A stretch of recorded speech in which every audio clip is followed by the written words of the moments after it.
ఆర్టిస్ట్గా ఒక యాక్టర్గా కెరియర్ని స్టార్ట్ చేసి 20 years అయిపోతుంది. కాకపోతే మీరు ఎంట్రీ సింగర్గా ఇచ్చారని చెప్పారు. సో అసలు ఎలా జరిగింది? జెనెటికల్గా నాకు సింగింగ్ వచ్చింది కానీ నేనేం సింగర్ని అవుదామని నేనేం ప్రయత్నం చేయలేదు కూడా. అప్పట్లో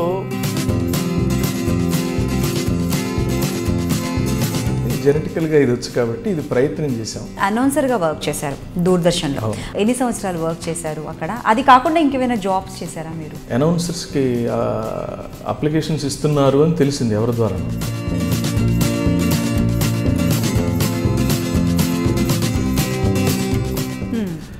ప్రత్యేకంగా నేను అనుకుని చేసింది చాలా తక్కువ అని చెప్పాలి.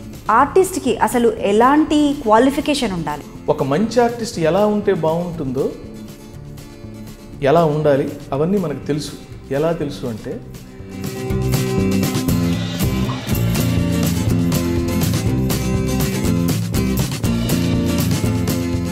అలాగే ఒక ఐఏఎస్ ఆఫీసర్స్కి ఎలాంటి క్వాలిఫికేషన్స్, టాప్ గ్రేడ్ క్వాలిఫికేషన్స్ కావాలో ఆర్టిస్ట్కి కూడా అన్ని లక్షణాలు ఉన్నాయి. మీ ఫ్రెండ్స్ చాలా దగ్గర వాళ్ళు అంటుంటారు కదా, ఇన్ని సంవత్సరాల నుంచి యాక్టింగ్ చేస్తున్నావు కదా, ఇంకా బోర్ అనిపించలేదా అనేసి అన్నారు? ఎవరైనా అడిగారు?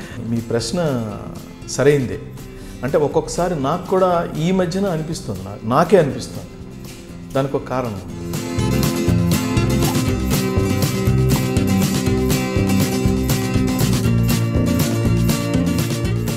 అది మీకు డౌటే, చేసేవాడికి డౌటే, చూసేవాడికి డౌటే. బెస్ట్ కాంప్లిమెంట్ మీకు ఏమొచ్చిందండి ఆ సీరియల్లో? మీరు మర్చిపోలేని కాంప్లిమెంట్ ఆడియన్స్ దగ్గర నుంచి కావచ్చు, ఇప్పుడు మీరు చెప్పారు అనురాధ గారు కూడా మీకు అలా చెప్పారని, తర్వాత కాంప్లిమెంట్స్ ఏమైనా అందుకున్నారా మీరు? నేను ఎన్ని క్యారెక్టర్స్ చేసినా నన్ను బయటికి వెళితే అందరూ నారాయణనే గుర్తు చేస్తారు. ఇంకా అంతకంటే అద్భుతమైన ఇంకోటి, నాకు బాగా ఒక చదువుకున్న ఆయన ఒక కాంప్లిమెంట్ ఇచ్చాడు నాకు. అది ఎక్స్ట్రాడినరీ కాంప్లిమెంట్. అది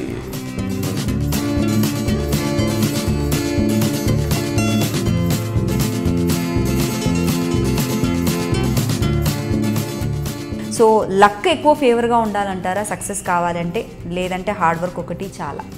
ఫోర్మోస్ట్ క్వాలిఫికేషన్ ఏంటంటేనండి టాలెంట్. టాలెంట్ ఎలా ఉండాలంటే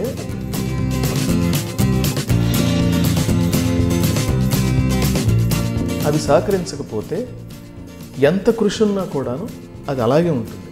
సో మీ క్యారెక్టర్స్కి మీరు ఎలాంటి హోంవర్క్ చేస్తారు? కాల్ చేసి ఒక క్యారెక్టర్ చెప్తే అందరూ రెమ్యునరేషన్ అడుగుతారు. నేను ఫస్ట్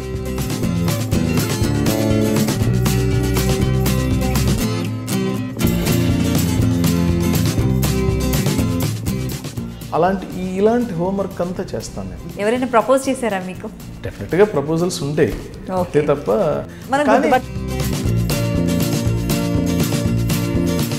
తను మంచి క్లాసికల్ డాన్సర్. ఇప్పుడు సీరియల్స్లో ఉండే మేకింగ్ కావచ్చు, టెక్నికల్ ఇష్యూస్ కావచ్చు, ఆర్టిస్టులు చేసే హోంవర్క్ పరంగా అంటే కామన్ థింగ్స్ ఏవి మీరు ఎక్కువగా చూస్తారు? అంటే డిఫెక్ట్స్ కావచ్చు, ప్లస్ పాయింట్స్, మైనస్ పాయింట్స్, ఏం చూస్తారు ఎక్కువగా? ఆర్టిస్టులు అందరూ కూడాను అప్పుడు ఇప్పుడు హోంవర్క్ చేసేవాళ్ళు ఉన్నారండి. ఇప్పుడు కొత్త జనరేషన్ వచ్చారు, వాళ్ళు కూడాను చాలా గొప్పగా చేస్తున్నారు, అసలు అందులో డౌట్ లేదు. కానీ కొంతమంది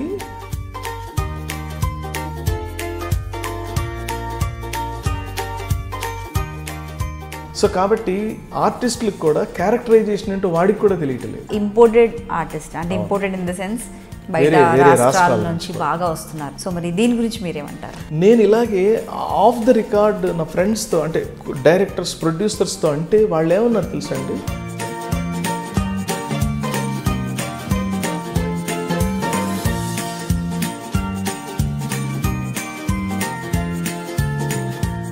భగవద్గీత ఫౌండేషన్ కూడా ఉంది కదా, అందులో మీరు one of the member. So మెయిన్గా ఏమేమి చేస్తుంటారు ఈ ఫౌండేషన్ త్రూలో? అది పర్టికులర్గా స్పిరిచువల్ ఆర్గనైజేషన్, సోషల్ ఆర్గనైజేషన్, అంటే సర్వీస్ ఓరియంటెడ్ కూడా.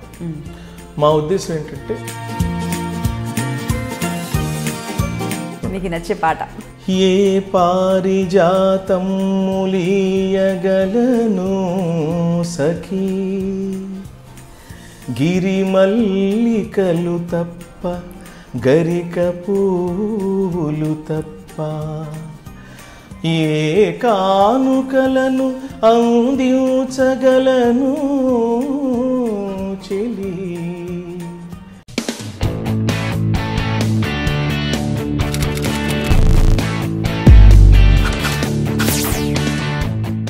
Hi friends, welcome to soap stars with Anitha. ఈరోజు మనతో పాటు ఒక స్పెషల్ గెస్ట్ ఉన్నారండి. స్పెషల్ గెస్ట్ అనడం కన్నా కూడా మల్టీ టాలెంటెడ్ గెస్ట్ అని చెప్తే బాగుంటుంది అనుకుంటా. He is none other than Chalapathi Raju garu. ఓ ఇలా కన్నా కూడా చంద్రముఖి సీరియల్లో నారాయణ అంటే బాగా గుర్తుపడతారేమో. సో మరి ఇంకా ఆలస్యం దేనికండి, లెట్స్ వెల్కమ్ హిమ్. నమస్తే సార్. నమస్తే.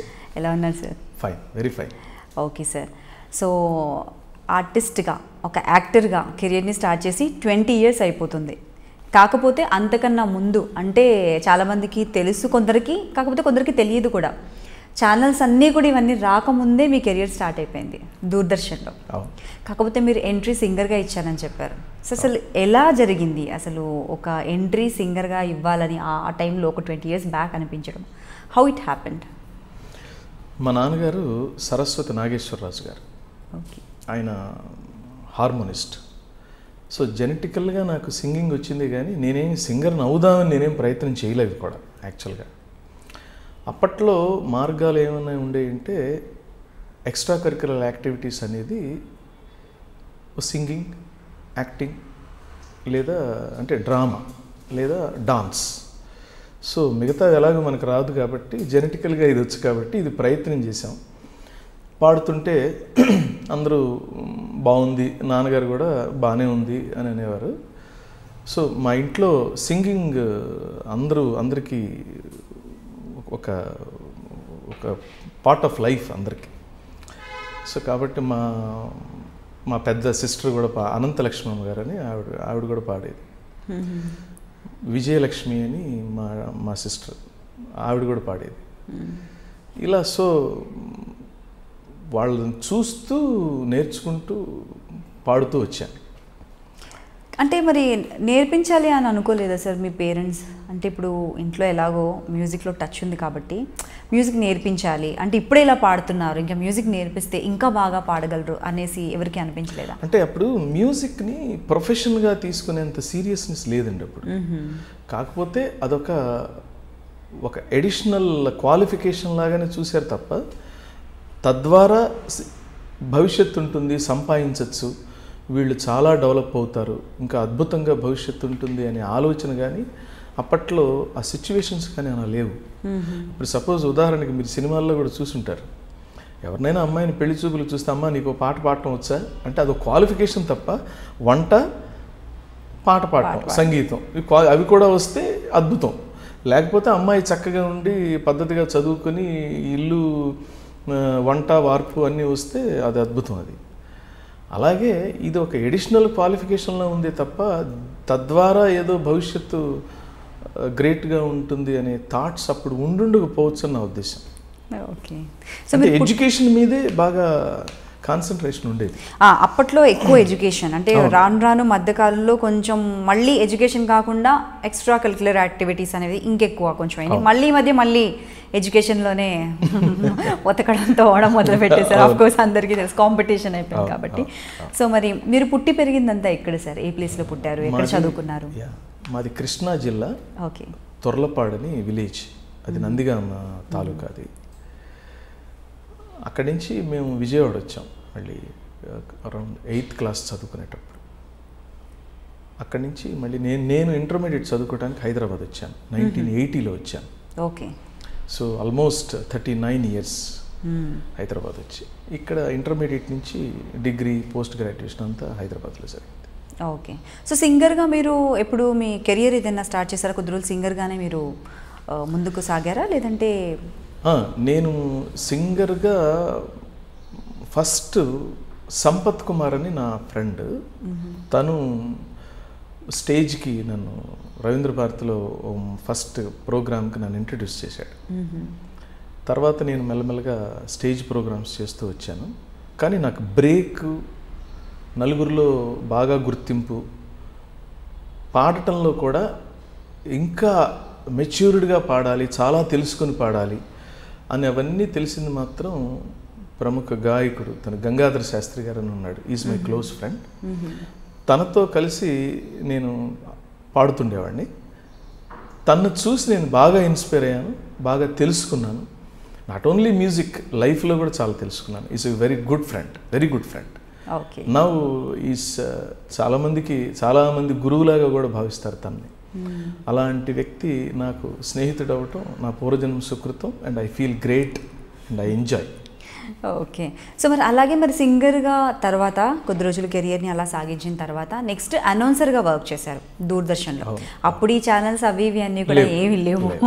సో మరి అప్పుడు ఎన్ని సంవత్సరాలు వర్క్ చేశారు అక్కడ? అది కాకుండా ఇంకేమైనా జాబ్స్ చేశారా మీరు? నేను దూరదర్శన్లో అనౌన్సర్గా అన్నది కూడా కాకతాళీయమే, అనుకోకుండా. అదేమి నేనేమి అనుకోని, అసలు నా లైఫ్లో నుండి నేను ప్రత్యేకంగా నేను అనుకుని చేసింది చాలా తక్కువ అని చెప్పాలి. అప్పుడు దూరదర్శన్ ఒకటే ఉండేది. దూరదర్శన్కి వెళ్ళాను, అనౌన్సర్స్కి అప్లికేషన్స్ ఇస్తున్నారు అని తెలిసింది ఎవరి ద్వారాను, ఫ్రెండ్స్ ద్వారా. వెళ్ళాను, ఇచ్చాను, సెలెక్ట్ అయ్యాను, అంతే. ఇంకా దానికి ఏం పెద్ద ఇదేం లేదు. ఓకే. దాని తర్వాత టెలిస్కూల్ అని మార్నింగ్ మీకు చిన్నపిల్లలకి పాఠాలు చెప్పే ఒక ఛానల్ కూడా ఉంది, స్టేట్ గవర్నమెంట్కి అనుసంధానంగా. అందులో కూడా చిన్నపిల్లలకి లెసన్స్ చెప్పేవాడిని. సో వాళ్ళు స్క్రిప్ట్ రైటర్స్ ఉండేవాళ్ళు, అది రాసిస్తే దాన్ని యథాతథంగా ఒక టీచర్ లాగా కొన్ని, లేకపోతే ఇంట్లో ఒక తాతయ్య అయితే, ఒక మామయ్య అయితే ఎలా చేస్తాడు, ఒక అన్నయ్య అయితే ఎలా చెప్తాడు. సో అప్పటికి నా ఏజ్ గ్రూప్ అన్నయ్య తమ్ముడు ఇలాంటి ఏజ్ గ్రూప్ కాబట్టి అన్నయ్యలాగే చిన్నపిల్లలకి మనం ఎలాగో అన్నయ్యల ఏజ్ గ్రూపే అప్పుడు. సో వాళ్ళకి పాఠాలు చెప్పడం ప్లస్ దూరదర్శన్లో అనౌన్స్మెంట్స్ చేయటం. అదే దూరదర్శన్లో డ్రామా డివిజన్ ఉండేది. సో నేను చలాకీగా అనౌన్స్మెంట్స్ చెప్తుంటే ఆ మంచి ఈ ఏజ్ గ్రూప్ ఆర్టిస్టులు తక్కువగా ఉన్నారయ్యా, నువ్వు అప్లై చేయొచ్చు కదా, డ్రామా ఆడిషన్స్ అవుతున్నాయని ఆ సెక్షన్ హెడ్స్ నన్ను అడగడం, నేను అలాగే అని అప్లై చేసి అది కూడా సెలెక్ట్ అయ్యాను. అంతే, అలా కాకతాళీయంగా. బట్ ఒకటేంటంటే నాకు తెలియకుండా వెళ్ళినా కూడా వెళ్ళిన తర్వాత దాని గురించి సమగ్రంగా ఆమూలాగ్రంగా తెలుసుకుని అది శభాష్ అనిపించుకోవటానికి లేదా కనీసం బాగుంది అని అనిపించుకోవటానికి ప్రయత్నం చేస్తూ ఎప్పుడు వర్క్ చేసేవాడిని. సో దట్ వే నేను ముందు వర్క్ కంటే కూడాను లోపలికి వెళ్ళిన తర్వాత దాని గురించి కొంచెం హోంవర్క్ లాంటిది, దాని గురించి తెలుసుకోవటం, జాగ్రత్తలు తీసుకోవటం, పెద్దవాళ్ళని అడగడం, ఇవన్నీ చేసేవాడు. సో హోంవర్క్ గురించి మనం తర్వాత మాట్లాడుకుందాం సార్, ఎందుకంటే అది పెద్ద సబ్జెక్ట్ అండ్ ఇంకా ముందు చాలా ఉన్నాయి. సో మీ భాష చూస్తుంటే తెలుగు చాలా చక్కగా మాట్లాడుతున్నారు. చక్కగా అనడం కన్నా అందంగా అనొచ్చు, వింటూ ఉంటే అలా వినాలనిపిస్తుంది. అండ్ అలాగే దూరదర్శన్లో వర్క్ చేయాలంటే కూడా వాళ్ళు ఫస్ట్ చూసేది భాష. ఫస్ట్ భాష చాలా చక్కగా particular, they are very particular about language. ఎందుకంటే నేను వర్క్ చేశాను దూరదర్శన్లో. ఎందుకంటే వాళ్ళకు లాంగ్వేజ్ ఉండాలి, at the same time presence, కాన్ఫిడెంట్గా మాట్లాడగలగాలి. అండ్ ఇప్పుడున్నంత కంఫర్టబుల్గా అప్పట్లో లేదు. అండ్ ఇప్పుడు కూడా నాకు తెలిసి అంత అంటే ఆపోజిట్లో మనకు స్క్రోలింగ్ ప్రాంప్టింగ్ కాకుండా పేపర్లో ఉన్న ప్రాంప్టింగ్ వరకు అయితే నేను చదివాను. ఐ థింక్ ఇప్పటికీ కూడా అదే ఉందనుకుంటాను.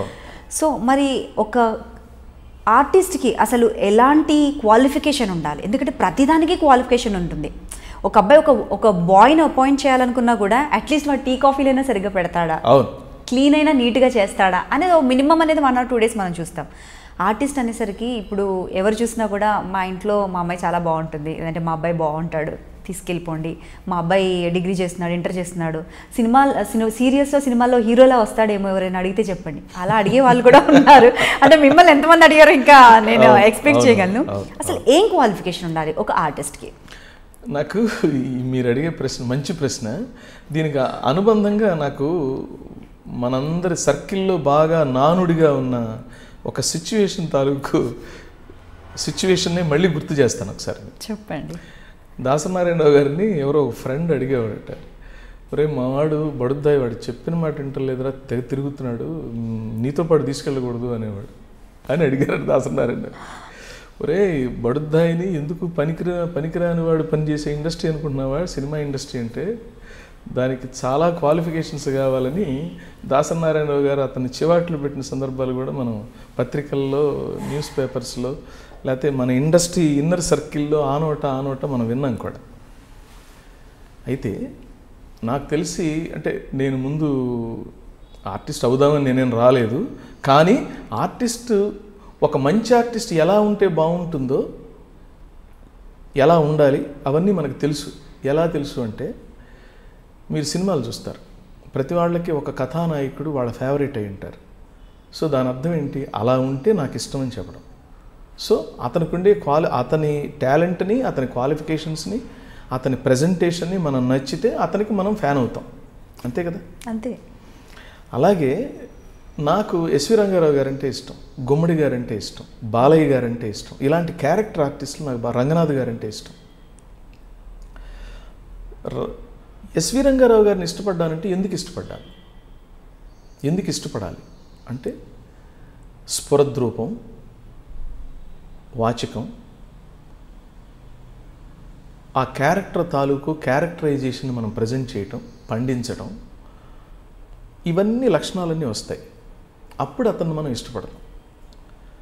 అది మనం చేస్తే మంచి ఆర్టిస్ట్ అవుతాం.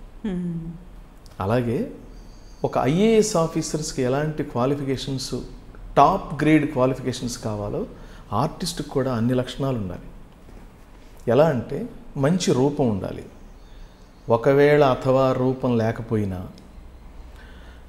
ఒక మంచి నటనతో రూపం లేని రూపాన్ని కొంచెం కవర్ చేసుకోవచ్చు మీ అద్భుతమైన నటన ఉంటే. మంచి గాత్రం ఉండాలి, అంటే మీ రూపానికి తగ్గ స్వరం, ఆ స్వరంలో డెన్సిటీ ఉండాలి. లేదా ఆ డెన్సిటీని మనం ప్రాక్టీస్ చేసి దాన్ని మ్యాచ్ చేసుకుని తెచ్చుకోగలగాలి. తర్వాత మీకు ఒక క్యారెక్టర్ వస్తుందని చెప్పలేము మనం, 1,000,000 క్యారెక్టర్లు వస్తాయి మీకు మీ కెరియర్లో, ఆఫర్ చేస్తారు. ప్రతి క్యారెక్టర్ని మనం చూస్తాం. మన ఫ్యామిలీలో ఎవరు ఒకళ్ళనో ఇద్దరినో అబ్జర్వ్ చేసి వీడేంటి ఇలా మాట్లాడతాడు, ఇలా మాట్లాడతాడని కొంతమందిని అబ్జర్వ్ చేస్తూ కొన్ని మ్యానరిజమ్స్కి మనం నవ్వుతాం, కొన్ని మ్యానరిజమ్స్కి చిరాకు పడతాం, కొన్ని మ్యానరిజంకి ఒక గౌరవంగా, భక్తిభావంతో, ఆరాధనాపూర్వకంగా కూడా చూస్తాం. అలాగే ఒక క్యారెక్టర్ ఇచ్చినప్పుడు ఆ క్యారెక్టర్ లోతుకెళ్ళి ప్రతి క్యారెక్టరు ఏ ఏ సందర్భాల్లో, ఏ ఏ సన్నివేశాల్లో వాళ్ళు ఎలా బిహేవ్ చేస్తారో తెలుసుకొని ఆవాహన చేసుకొని నువ్వు ప్రజెంట్ చేయగలగాలి. ఇన్ని క్వాలిఫికేషన్స్ కావాలి అంటే నీకు సైకాలజీ తెలిసి ఉండాలి, అబ్జర్వేషన్ ఉండాలి, ఇమిటేషన్ రావాలి, తర్వాత ఏకసంధాగ్రహుడివై ఉండాలి, భాష రావాలి, తర్వాత సిచ్యువేషన్ బట్టి ఎరా బాగున్నావా అని అంటాం మనం మామూలుగా. అదే ఫ్రెండ్ ఏమండి నమస్కారం బాగున్నారా అని నేను మీతో అంటాను. అదే నా 10th క్లాస్ ఫ్రెండ్ కనిపించాడు అనుకోండి, ఎరా బాగున్నావా, ఏంట్రా ఎన్నాళ్ళైందిరా నేను చూసి యూజ్లెస్ ఫెలో, ఫోన్ చేసి చావచ్చుగా మొన్న అంటే లాంగ్వేజ్ దట్ టెల్స్ ఇంటిమసీ. అదే నాకు నా హైరార్కి ఒక పెద్ద ఆఫీసర్ కనపడ్డాడు, సార్ నమస్కారం సార్, సార్ నమస్కారం సార్ అంటాం మనం, సార్ నమస్తే sir, body language. So everything changes. అది అప్పటికప్పుడు అడాప్ట్ చేసుకొని మళ్ళీ ఎంతో కాలంగా ప్రాక్టీస్ చేసి దాన్ని డిజైన్ చేసి ప్రజెంట్ చేస్తే ఎలా ఉంటుందో అలా అప్పటికప్పుడు నువ్వు ఒక రూపాన్ని దిద్దుకొని దాన్ని ప్రజెంట్ చేసి మెప్పించగలగాలి. సో ఎంత టాలెంట్ కావాలి దానికి. ఇది నిజమైన టాలెంట్. ఇది నిజం. కానీ జనాలు అనుకునేది మాత్రం ఎందుకు పనికిరాని వాళ్ళు, చదవని వాళ్ళు, అంటే ఇప్పుడు అంత అనుకోవట్లేదు. ఎందుకంటే ఇప్పుడు బాగా చదువుకున్న వాళ్ళు ఒకప్పుడు ఇప్పుడు కూడాను చాలా మంది టాలెంటెడ్ వస్తున్నారండి. చాలామంది talented boys and girls and even character ఆర్టిస్టులు చాలామంది అద్భుతమైన వాళ్ళు వచ్చారు. ఇప్పుడు చూడండి, ఒకప్పుడు ఏంటంటే డాన్స్ కావాలంటే వెంపటి చినసత్యం గారి దగ్గరికి వెళ్ళి డాన్స్ మా అమ్మాయి నేర్చుకుంది, మా అబ్బాయి నేర్చుకున్నాడని చెప్పేవాళ్ళు. ఇప్పుడు టీవీ షోస్లో చూస్తే వాళ్ళు ఆల్రెడీ 25 సంవత్సరాల నుంచి నేర్చుకున్నట్టుగా డాన్స్ చేస్తున్నారు. సో ఎలా అంటే ఇప్పుడు అది ఎలా అంటే చెప్పలేము మనం. ఈ హైబ్రిడ్ అనుకోవచ్చు, లేకపోతే ఈ లేటెస్ట్ ట్రెండ్ని బట్టి నేర్చుకుని వచ్చేస్తున్నారు. సో బేసిక్గా ఇది పైనండి. కానీ ఒక క్యారెక్టర్ని పండించేటప్పుడు మాత్రం ఒక కమల్ హాసన్ గారిని తీసుకోండి, మీరు ఒక ప్రకాష్ రాజ్ గారిని తీసుకోండి, ఒక పిఎల్ నారాయణ గారు, సాక్షి రంగారావు గారు, గుమ్మడి గారు, బాలయ్య గారు, ఎస్వి రంగారావు గారు, నాగభూషణం గారు, పద్మనాభం గారు, సత్యనారాయణ గారు, ఇలాంటి వాళ్ళందరూ కూడా, గిరిబాబు గారు, రాజనాల్ గారు, రాజబాబు గారు, ఇలా వీళ్ళందరూ ప్రతి వాళ్ళని తీసుకుంటే ప్రతి వాళ్ళకి ఒక they have a special identity. ఈ లేటెస్ట్గా మన కోట శ్రీనివాసరావు, బ్రహ్మానందం గారు, వీళ్ళందరినీ తీసుకోవచ్చు మీరు. ఇలా చెప్పుకుంటూ పోతే చాలామంది ఉన్నారు. వీళ్ళందరూ కూడాను క్రీమ్ ఆఫ్ ఇంటలెక్చువల్స్ అనమాట. అంటే మన ఇండస్ట్రీలో క్రీమ్ అనమాట.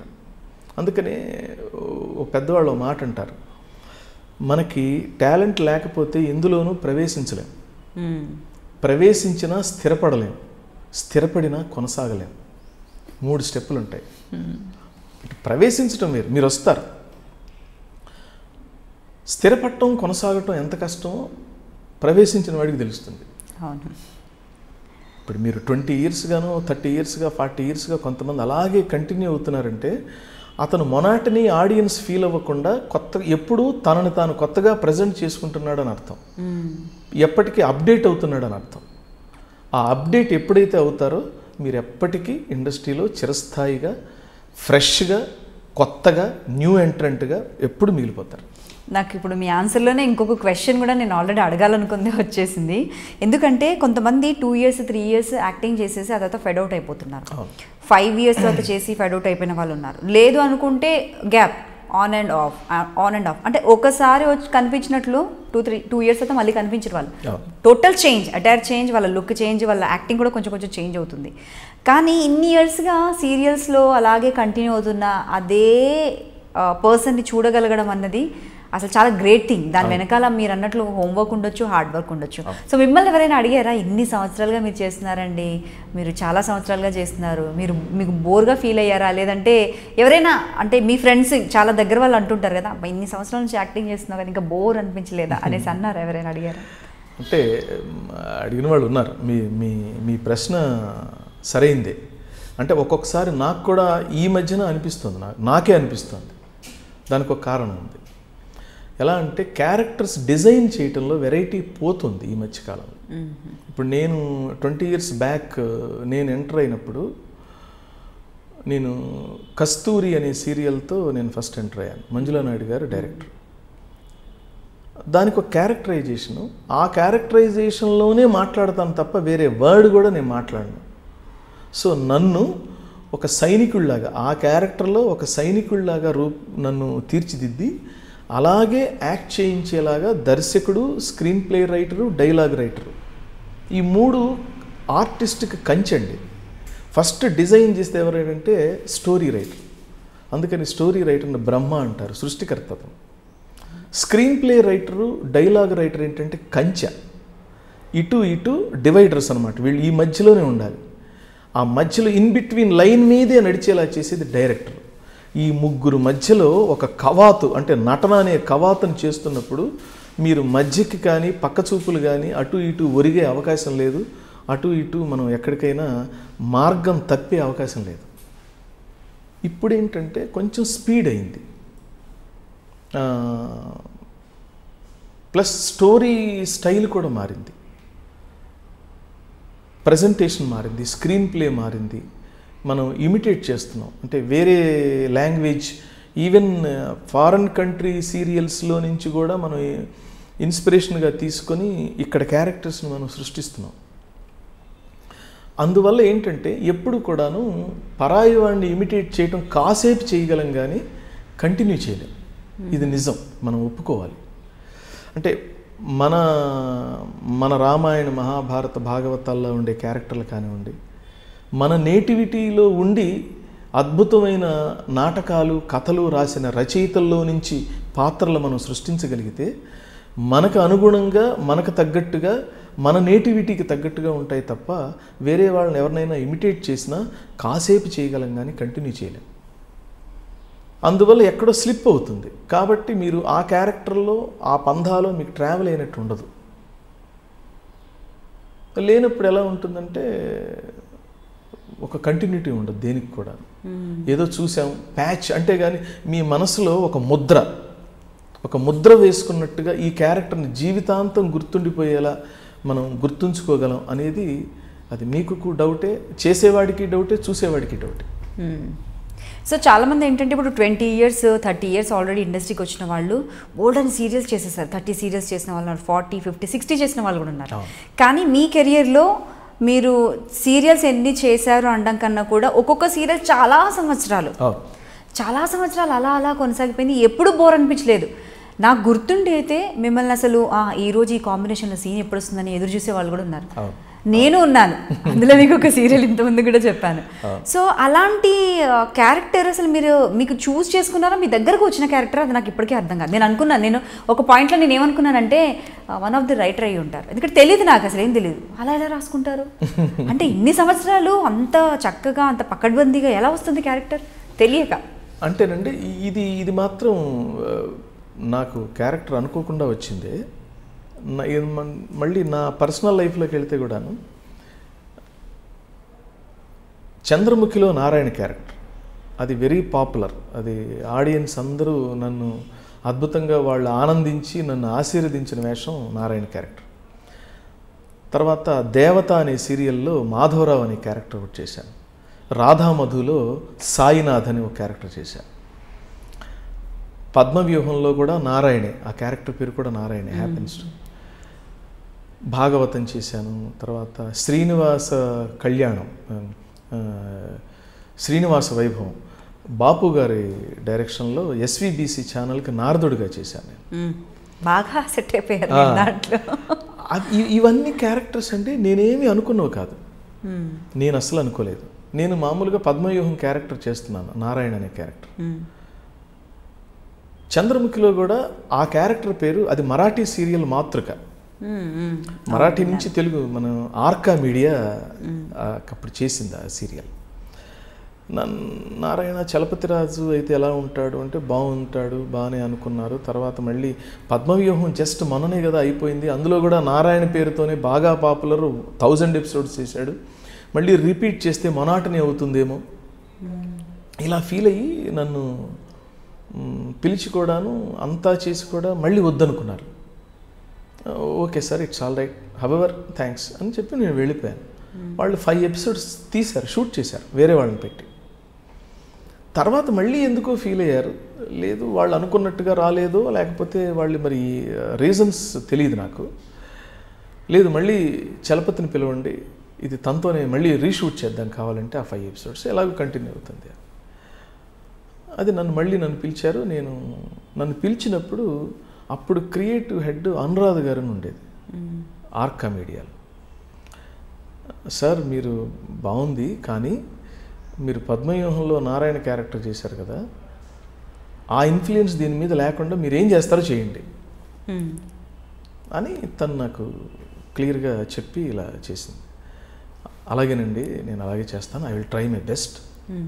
అయితే నా వంతు నేను ఒక హెల్ప్ చేస్తాను మీకు, చెప్పండి, నేను మీకు మంచి కాస్ట్యూమ్ ఒకటి డిజైన్ చేసి పెడతాను. అబ్బా అసలు అది అద్భుతం అండి.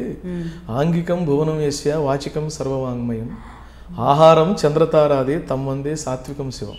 ఈ 4లో అసలు ముందు ఆహార్యం ఫస్ట్ ఫిక్స్ అయిపోతేనండి మీరు ఈజీగా క్యారెక్టర్ చేసేయచ్చు.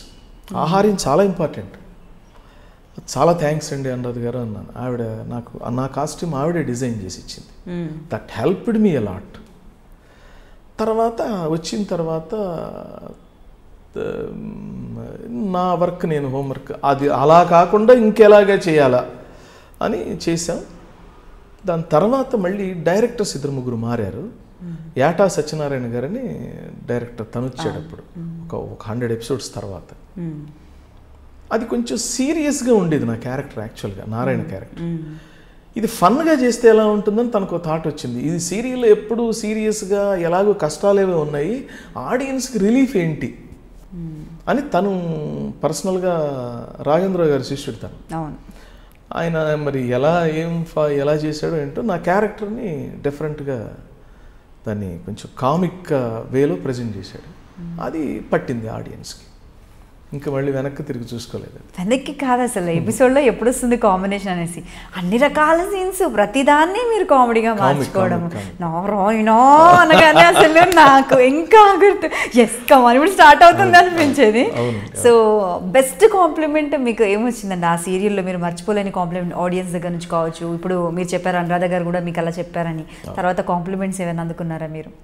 నేను కాంప్లిమెంట్స్ ఇప్పటికీ అందుకుంటుంటానండి. నా లైఫ్ టైం ప్రాజెక్ట్, నేను ఎన్ని క్యారెక్టర్స్ చేసినా నన్ను బయటికి వెళితే అందరూ నారాయణనే గుర్తు చేస్తారు. ఇంకా అంతకంటే అద్భుతమైన ఇంకోటి నాకు బాగా ఒక చదువుకున్న ఆయన ఒక కాంప్లిమెంట్ ఇచ్చాడు నాకు. ఆయన అది ఎక్స్ట్రాడినరీ కాంప్లిమెంట్, అది నిజమేమో అనిపిస్తుంటుంది. కన్యాశుల్కంలో గిరీశం క్యారెక్టర్ ఉంది. ఆ గిరి సింగ్ క్యారెక్టరే అది, ఆ మనిషి లేడు. కానీ మనం కొంతకాలానికి ఇంతకాలానికి మనం ఆ క్యారెక్టర్ అనేది ఉందేమో, వాడెవడో ఉన్నాడు, గిరీశు అనేవాడు ఎవడో లైవ్లో ఉన్నాడనే భావన కన్యాశుల్కం నాటకం చూసిన వాడికి, విన్నవాడికి, చదివిన వాడికి, ప్రతివాడికి అది అనుభూతి మిగులుతుంది.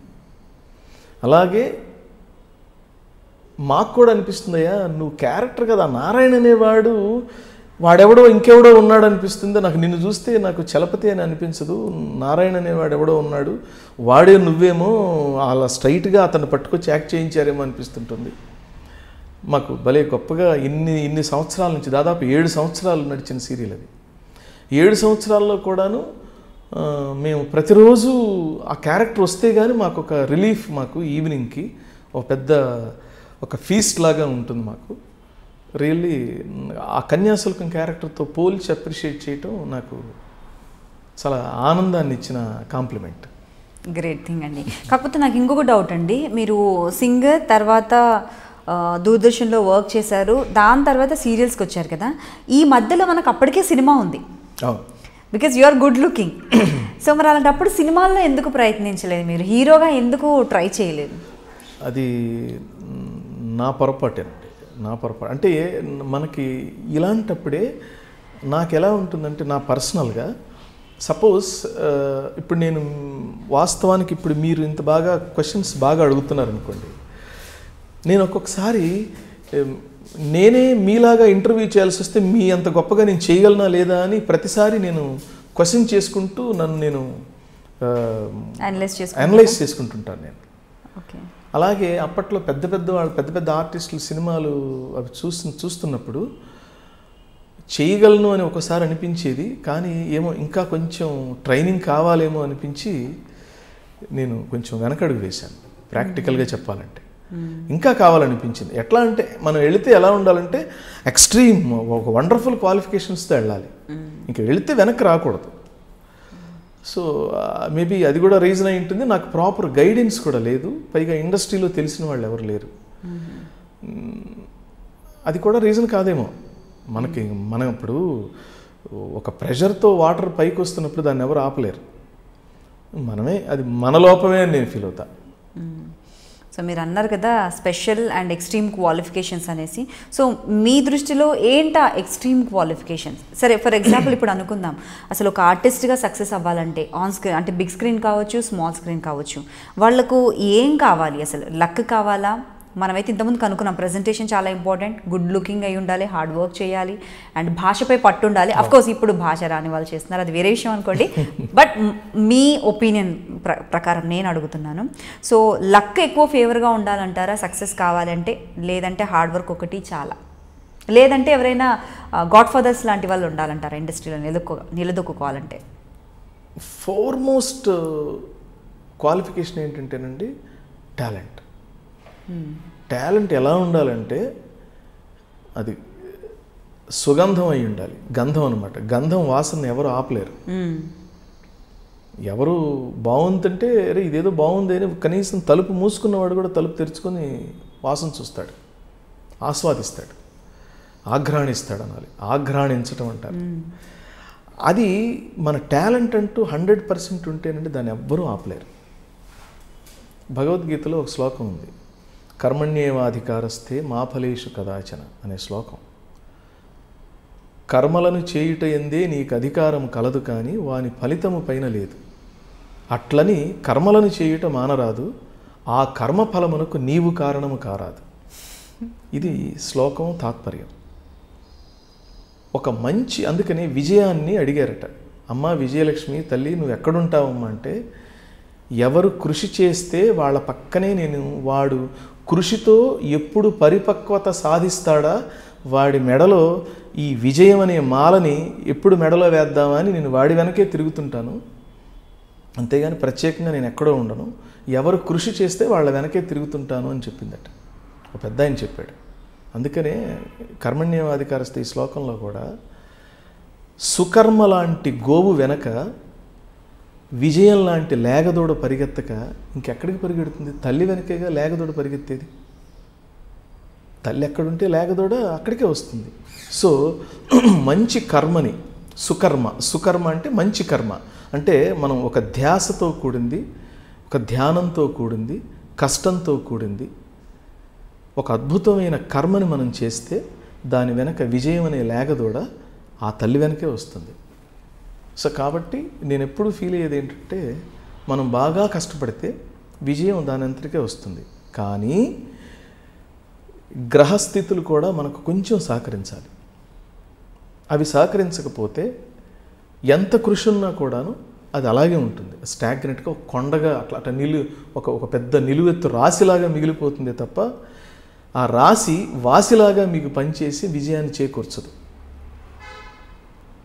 వేరే వాళ్ళకి ఒక జాబ్ వచ్చిందనుకోండి, వాళ్ళ లైఫ్ సెటిల్ అయిపోతుంది. కానీ ఆర్టిస్ట్కి అలా కాదు. టాలెంట్తో పాటు విజయం, ఆ విజయలక్ష్మి చెయ్యి పట్టుకొని చిటికిన వేలు పట్టుకొని మిమ్మల్ని నడిపించాలి. అప్పుడు కానీ మీరు ఈ ఇండస్ట్రీలో కంటిన్యూ అవ్వలేరు. అదృష్టం లేకపోతే చాలా కష్టం.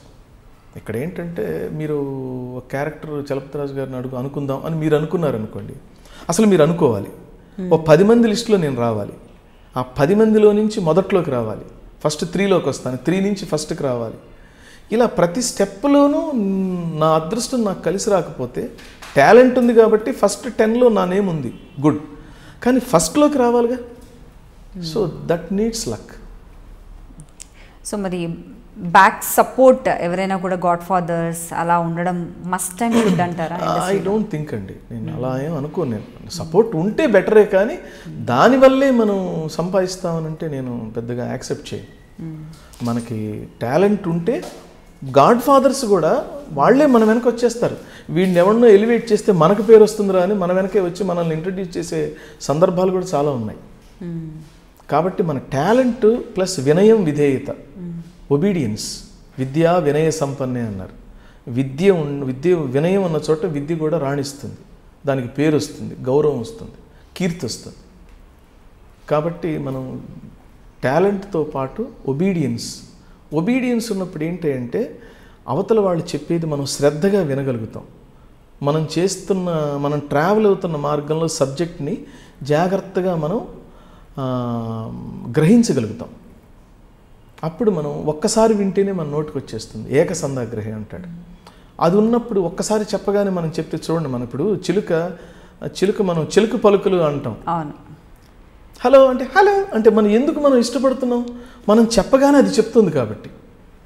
అలాగే డైరెక్టర్ కూడా మనం ఇది ఇలా ఉండాలి డైలాగు అని చెప్పగానే మనం చెప్తున్నాం అనుకో, అరే వీడు బాగా చెప్తున్నాడు, ఇట్లా చెప్తాను, ఇంకోసారి ఇట్లా ఈ డైలాగు అని ఇంకో 2 డైలాగులు రాయించడం, మన గురించి ఒక సపరేట్ షాట్ పెట్టడం, మనకు ఒక సిగ్నిఫికెన్స్గా ఉండేట్టుగా మనకు ఒక ప్రత్యేకమైన ప్లేస్మెంట్ ఇవ్వటం, ఇవన్నీ జరుగుతాయి. ఓకే. సో మీరు ఇన్ని ఎపిసోడ్స్, ఇన్ని సంవత్సరాలు ఒక్కొక్క సీరియల్ ట్రావెల్ అవ్వడానికి ఇది ఒక బెస్ట్ రీజన్ అనుకోవచ్చు మేము. అదృష్టం అనేది పక్కన పెడితే hard work definitely is there. అంటే ఇప్పుడు మీకు ఆ థాట్ ఉంది అలా చెప్తున్నారంటేనే అంటే అక్కడ ఒక హార్డ్ వర్క్ అనేది తెలుస్తుంది. సో స్పెషల్లీ మీ క్యారెక్టర్స్కి సంబంధించి మీరు ఎంత హోంవర్క్ చేస్తారు, ఎలా చేస్తారు? ఎందుకంటే ప్రతి ఒక్క క్యారెక్టర్కి అందరూ హోంవర్క్ చేస్తున్నామని అని చెప్పలేము. అలా అనేసి మన ముందే చేయరు కదా. మేబీ ఎక్కడైనా సంథింగ్ ఏదైనా చేసేవాళ్ళు కూడా ఉండొచ్చు కదా, అందరూ ఒకలా ఉండకపోవచ్చు. సో మీ క్యారెక్టర్స్కి మీరు ఎలాంటి హోంవర్క్ చేస్తారు? నేను క్యారెక్టర్ ఎవరైనా కాల్ చేసి ఒక క్యారెక్టర్ చెప్తే అందరూ రెమ్యునరేషన్ అడుగుతారు.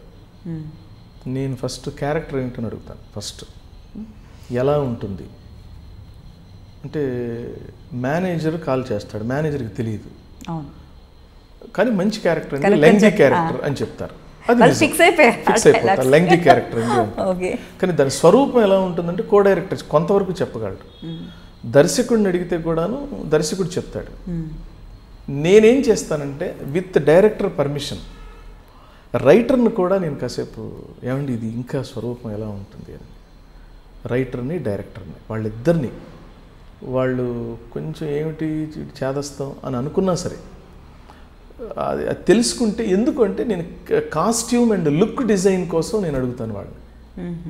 అంటే ఇలా బిహేవ్ చేస్తాడు, ఇలా బిహేవ్ చేస్తాడు అంటే కాస్ట్యూమ్ ఎలా ఉంటే బాగుంటుంది, మ్యానరిజమ్స్ ఏమైనా పెట్టుకోవచ్చా, ఈ రిఫరెన్స్కి పూర్వం మన పూర్వీకులు సినిమాల్లో ఏమన్నా రెఫరెన్స్ క్యారెక్టర్ ఏమన్నా ఉందా, ఉంటే దాన్ని యాజ్ ఇట్ ఈస్గా చేస్తే మళ్ళీ ఇమిటేషన్ అవుతుంది.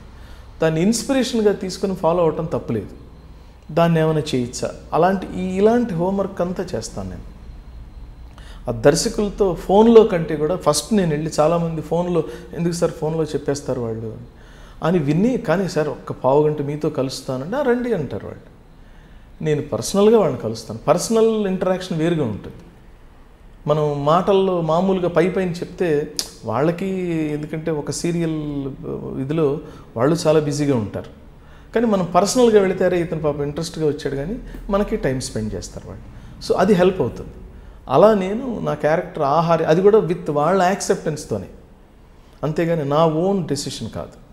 ఏమంటే నేను ఇలా అనుకున్నాను ఓకేనా అంటే వాళ్ళకి కూడా ఇంట్రెస్ట్ కలిగి ఆ ఉన్నదానికి వాళ్ళు మెరుగులు దిద్ది ఇలా చేయండి అని అంటే ఓకే సార్ అని చెప్పేసి అలా ఫైనల్ ఒక గెటప్ ఫైనల్ చేసుకొని, వేరే కాస్ట్యూమర్ అయితే నేను అనుకున్నట్టు కుట్టిస్తాడో లేదో అని నాకు నేనే కుట్టించుకొని, సో ఐ టేక్ ఆల్మోస్ట్ ఆ కేర్ నేను తీసుకుని వాళ్ళకి మళ్ళీ చూపించి, డైరెక్టర్ గారు బాగుందండి, వెరీ గుడ్, మనం అనుకున్నట్టుగానే ఉంది, గుడ్, యు గో హెడ్ అంటే అప్పుడు నేను కాన్ఫిడెంట్గా ఒక క్యారెక్టర్ తాలూకు స్వరూపంతో నేను ఫస్ట్ డే కెమెరా ముందుకు వెళ్తాను.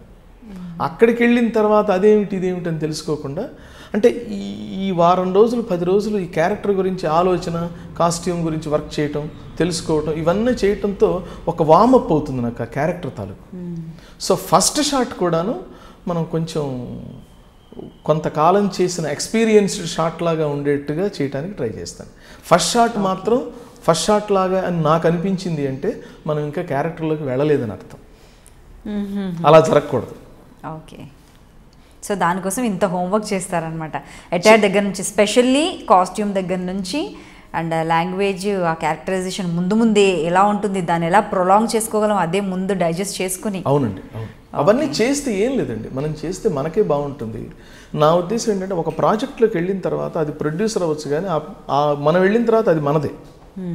అది సక్సెస్ అవ్వాలి, సక్సెస్ చేయాలి. ఎలా? మన టాలెంట్తోనో, మన ఎఫర్ట్తోనో, మన ఇన్పుట్స్తోనో చేయాలి. సో అది చేస్తే 1000 ఎపిసోడ్స్ అంటే 4-5 years అందరూ కలిసి, అందరూ హిట్ సీరియల్ ప్లస్ కొన్ని ఫ్యామిలీస్, దాని మీద డిపెండ్ అయిన ఫ్యామిలీస్ కూడా ఒక 3-4 సంవత్సరాల దాకా వెనక్కి తిరిగి చూసుకునే అవకాశం ఉండదు. ఎంజాయ్ చేస్తారు, హాయిగా ఉంటారు. సో దీని తాలూకు ఆర్టిస్ట్గా మనం కూడా ప్రయత్నం చేస్తే అది ఇండస్ట్రీ కూడా హ్యాపీగా ఉంటుందని నా ఫీలింగ్. ఓకే అండి. సో మరి మీరు ఆల్రెడీ ఒక జాబ్లో జాయిన్ అయ్యి జాబ్ చేయడం ఆపేసి సడన్గా ఆర్టిస్ట్గా వచ్చారు, అనుకోకుండా వచ్చారు. కానీ అదొక ధైర్యం చేయడం అనే అనాలి. ఎందుకంటే ప్రతి ఒక్కరికి డబ్బు కావాలి. స్పెషల్లీ మగవాళ్ళకి వచ్చేసరికి సంపాదన అనేది చాలా ముఖ్యం. ఎందుకంటే ఫ్యామిలీ డిపెండ్ అయ్యి ఉంటుంది మనపై కాబట్టి, రెస్పాన్సిబిలిటీస్ ఉంటాయి కాబట్టి. సో అమ్మాయిలు ఏంటి 1-2 సీరియల్స్ చేసినా పెళ్లి చేసుకొని వెళ్ళిపోతారు, లేదంటే బిజినెస్, లేదంటే సెటిల్, అది సమ్వేర్ ఎక్కడో ఒక దగ్గర స్టాప్ అవుతుంది. కానీ మీరు జాబ్ని మానేసి, మంత్లీ వచ్చే శాలరీని మానేసి సడన్గా ఒక యాక్టర్గా ఏ ధైర్యంతో వచ్చారు అంటే, ఇది ఎలాగో ఫ్యామిలీ బ్యాక్గ్రౌండ్ లేదు కదా, ఆర్టిస్టులు అయితే ఎవరు లేరు.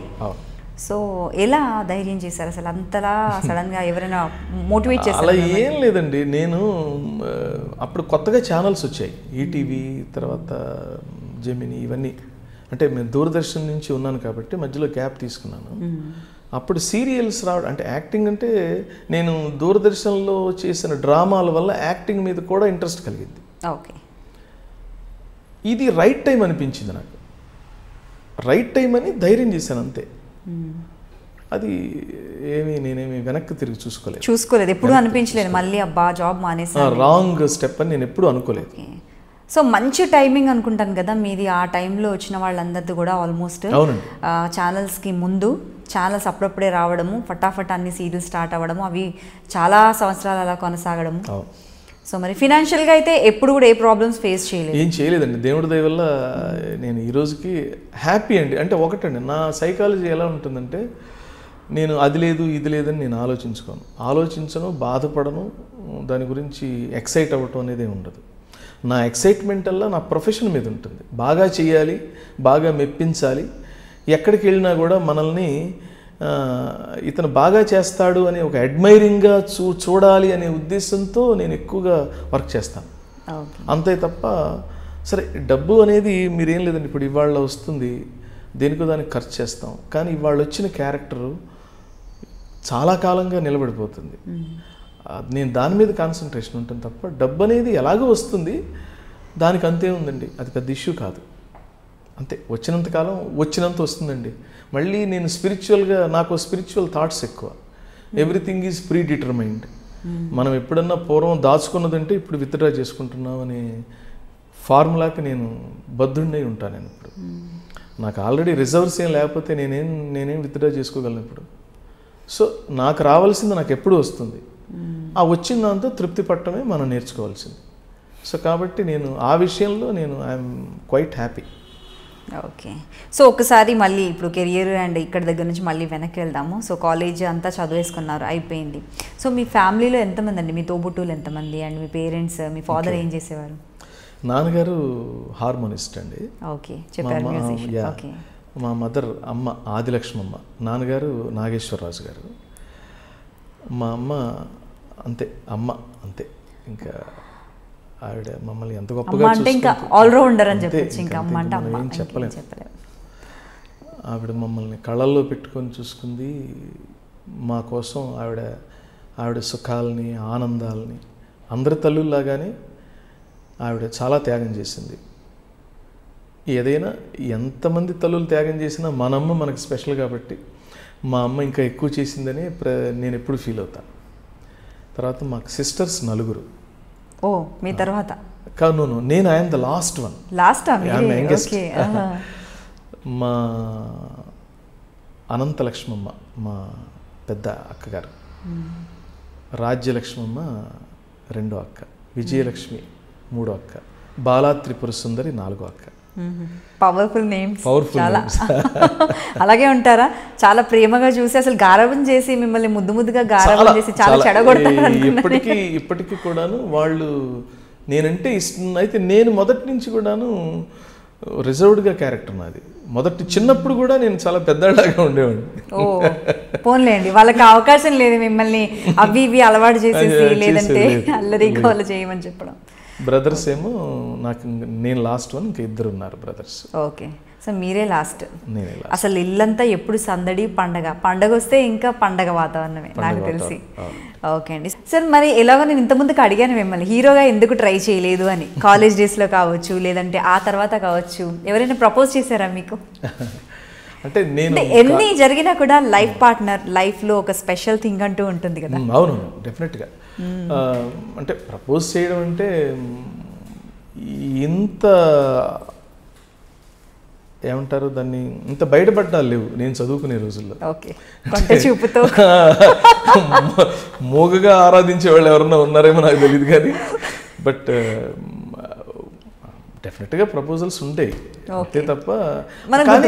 కానీ అవి అంత భయపడేవాళ్ళం అండి. అంటే అప్పుడు ఈ ప్రేమ వివాహాలు అనేవి చాలా తక్కువ. నేను 85లో గ్రాడ్యుయేషన్ అయిపోయింది. అంటే 82 నా గ్రాడ్యుయేషన్ స్టార్ట్ అయింది. అప్పుడు ఇంత లేదు. మామూలుగా నేను పాటలు పాడుతుండేవాడిని కాలేజీల్లో, క్లాస్ రూమ్స్లో ఎర్లీగా వెళితే పాటలు పాడుతుండేవాడిని. సరే పాటలు పాడితే ఎవరైనా అట్రాక్ట్ అవుతారు కదా, అంతే తప్ప గౌరవంగా ఉండేవాళ్ళండి అప్పుడు గర్ల్స్ కానీ బాయ్స్ కానీ. చాలా ఇప్పుడున్న విశృంఖలత లేదు. సరే ఇప్పుడు గౌరవంగా లేరంటారా? అలా అని నేను అన్ను, విశృంఖలత ఎక్కువైంది కొంచెం. అంటే నేను ఎప్పుడు సపోర్ట్ చేయను. విశృంఖలతకి రిజల్ట్స్ ఏంటో మీరు చూస్తున్నారుగా. 6 నెలలకే విడాకులు. మామూలుగా ఏదో బ్రేకప్. అదేంటి బ్రేక్, ఇదేమన్నా టీవీలో బ్రేకప్ అనుకుంటే సరిపోయిందా? అసలు ఎవడు రిలేషన్ పెట్టుకోమన్నాడు, ఎవడు బ్రేకప్ చెప్పుకోమన్నారు. అందుకని ఈ అటు 7 తరాలు ఆలోచించి ఒక బంధం కలుపుకునేవాళ్ళు వివాహంలో. అలాగే ఒకరిని స్టడీ చేయాలంటే చిన్నపిల్లలు ఎందుకు ప్రేమించకూడదు అని అంటే, ప్రేమ అనేది బాధ్యతతో కూడింది. రేపు బాధ్యత మొయ్యాల్సిన అంశం కూడా ఉంది ప్రేమలో. అందువల్ల అది పెద్దవాళ్ళకి సంబంధించింది. మన ఏజ్ సరిపోదు ఇది డిసైడ్ చేసుకోవటానికని పెద్దవాళ్ళకి అప్పచెప్పేవాళ్ళు. అంతే తప్ప చిన్నవాళ్ళు చూసుకోకూడదని కాదు. అంటే వాళ్ళ నాలెడ్జ్, వాళ్ళ ఎక్స్పీరియన్స్ ఆ రిలేషన్ని ఫిక్స్ చేసుకోవటానికి మీ క్వాలిఫికేషన్ సరిపోదు. పెద్దవాళ్ళని సరిపోతారని అలా వెనక్కి తిరిగి చూసేవాళ్ళు. అమ్మా నాన్న చూసేవాళ్ళు. అవి బాగుండేవి. ఒకవేళ బాగున్నా బాగాలేకపోయినా కూడా అమ్మా నాన్న చెప్పేవాళ్ళు. అమ్మా నాన్న వచ్చి సర్ది చెప్పడానికి అవకాశం ఉండేది. ఎందుకు? చూసింది వాళ్ళు కాబట్టి. అవును. ఇప్పుడు మీరు చూసుకున్నప్పుడు మేము వచ్చి దాన్ని సరిదిద్దడానికి చూస్తే నువ్వెవడో కొత్తగా వచ్చావని చూస్తారు. మనం న్యూ ఎంట్రెంట్గా ఉంటాం. ఈవెన్ దో ఆ పెళ్ళికి తాలూకు పెళ్లి చేసేటప్పుడు రిసెప్షన్లో అమ్మా నాన్న క్యారెక్టర్లో కాస్ట్యూమ్ వేసుకొని నిలబడటమే తప్ప నాకైతే అదొక క్యారెక్టర్లో ఉంటుంది. ఎందుకంటే వీడు మొదటి నుంచి వాళ్ళ ఇంటికి వెళ్ళటం, పెళ్లి చూపులు చుట్టం, వాళ్ళ అటు ఇటు బంధువులు తెలుసుకోవటం, ఇంత హోంవర్క్ ఏం వీడికి తెలియదు, బ్యాక్గ్రౌండ్ తెలియదు. సడన్గా ఒక క్యారెక్టర్ వచ్చి వీడు మా మావయ్య అంటాడు. వీడెవడరా అంటే వాడు మావయ్య. ఓహో అవునా అనాల్సింది తప్ప మనకు తెలియదు. వాడెవడో వెధవై ఉంటాడు. సో అదే ముందు తెలిస్తే మనం అన్నీ కాస్త ఆమూలాగ్రంగా తెలుసుకొని మన అమ్మాయికి మంచి సంబంధం చూసుకునే అవకాశం ఉంది. సో అప్పుడు అలా ఉండేది. ఇప్పుడే మీకు తెలిసిందే నేను చెప్పేదేమో. సో మీది అరేంజ్డ్ మ్యారేజ్. సో కాబట్టి మేము అలాంటి ఉన్నాయేమో కానీ అలా అంతదాకా సాహసాలు చేయలేదు. సో మాది arranged marriage. We are very happy. నా మిస్సెస్ పేరు రూపవాణి. తను మంచి క్లాసికల్ డాన్సర్. ఓ సో మీకు నచ్చిన స్పెషల్ క్వాలిఫికేషన్ అదే అని నేను అనుకుంటాను. ఎందుకంటే మీరు ఫస్ట్ నుంచి కూడా మ్యూజిక్ గురించి, క్లాసికల్ డాన్స్ గురించి మాట్లాడుతున్నారు కదా. ఓకే అండి. సో అప్పుడైనా అట్లీస్ట్ చూసుకున్న తర్వాత, పెళ్లి చూపుల తర్వాత అయినా మీరు మాట్లాడారా? మాట్లాడుకున్నాం అంటే తను డాన్సర్ కాబట్టి నేను సింగర్ని కాబట్టి డాన్స్ గురించి, పాట గురించి ఆ డిస్కషన్. ఓకే. సో మరి ఒక 20 years టైం బ్యాక్, అంటే 20 years బ్యాక్ మనకు సీరియల్స్ మేకింగ్ స్టార్ట్ అయినప్పుడు అప్పటికి ఉన్న మేకింగ్ కావచ్చు, లేదంటే టెక్నికల్గా కావచ్చు, లేదంటే ఆర్టిస్ట్ల హోంవర్క్, హార్డ్ వర్క్ పరంగా కావచ్చు, ఇప్పుడు సీరియల్స్లో ఉండే మేకింగ్ కావచ్చు, టెక్నికల్ ఇష్యూస్ కావచ్చు, ఆర్టిస్టులు చేసే హోంవర్క్ పరంగా, అంటే కామన్ థింగ్స్ ఏవి మీరు ఎక్కువగా చూస్తారు? అంటే డిఫెక్ట్స్ కావచ్చు, ప్లస్ పాయింట్స్, మైనస్ పాయింట్స్, ఏం చూస్తారు ఎక్కువగా? ఆర్టిస్టులు అందరూ కూడాను అప్పుడు ఇప్పుడు హోంవర్క్ చేసేవాళ్ళు ఉన్నారండి. ఇప్పుడు కొత్త జనరేషన్ వచ్చారు, వాళ్ళు కూడాను చాలా గొప్పగా చేస్తున్నారు, అసలు అందులో డౌట్ లేదు. కానీ కొంతమంది సీరియల్స్ ఎక్కువ అవడం వల్ల, రిక్వైర్మెంట్ ఎక్కువగా ఉండడం వల్ల ఎలా ఉన్నా కూడా కొన్ని క్యారెక్టర్స్కి ఇన్కార్పొరేట్ చేసుకోవాల్సిన అవసరం ఏర్పడుతుంది ఇండస్ట్రీకి. ప్రజెంట్ నంబర్ ఆఫ్ సీరియల్స్ వచ్చాయి. కాబట్టి కొంతమంది అంత బాగా మెచ్యూర్డ్ కాని వాళ్ళని కూడా ఇన్కార్పొరేట్ చేసుకోవాల్సిన అవసరం వస్తుంది. తర్వాత ఎందుకంటే డైలీ సీరియల్లో ఎవ్రీడే షూట్ కెమెరా ముందుకు వెళ్ళిపోతే నేర్చేసుకుంటారు ఆటోమేటిక్గా. తర్వాత స్టోరీ అనేది ఇదమిద్దంగా ఒక 100 ఎపిసోడ్లకి స్టోరీ అనుకోవటం అనేది లేదు ఇప్పుడు. అనుకుంటారు కానీ మళ్ళీ ఈ టీఆర్పీ రేటింగ్స్ అనేది వచ్చిన తర్వాత కథని అఫ్కోర్స్ లాజికల్గానే ఎంత మార్చినా కూడాను మొదట అనుకున్న స్టోరీ ఉండటం లేదు. సో కాబట్టి ఆర్టిస్టులకు కూడా క్యారెక్టరైజేషన్ ఏంటో వాడికి కూడా తెలియటం లేదు, ఎక్సెప్ట్ హీరోయిన్ తప్ప. నేను క్యారెక్టర్ ఆర్టిస్ట్కి రిప్రజెంటేటివ్ కాబట్టి, నేను హీరోగా చేయలేదు కాబట్టి క్యారెక్టర్ ఆర్టిస్టులకి ఫ్లక్చువేషన్స్ ఎక్కువ ఉన్నాయి, క్యారెక్టరైజేషన్స్ ఇవన్నీ కూడా.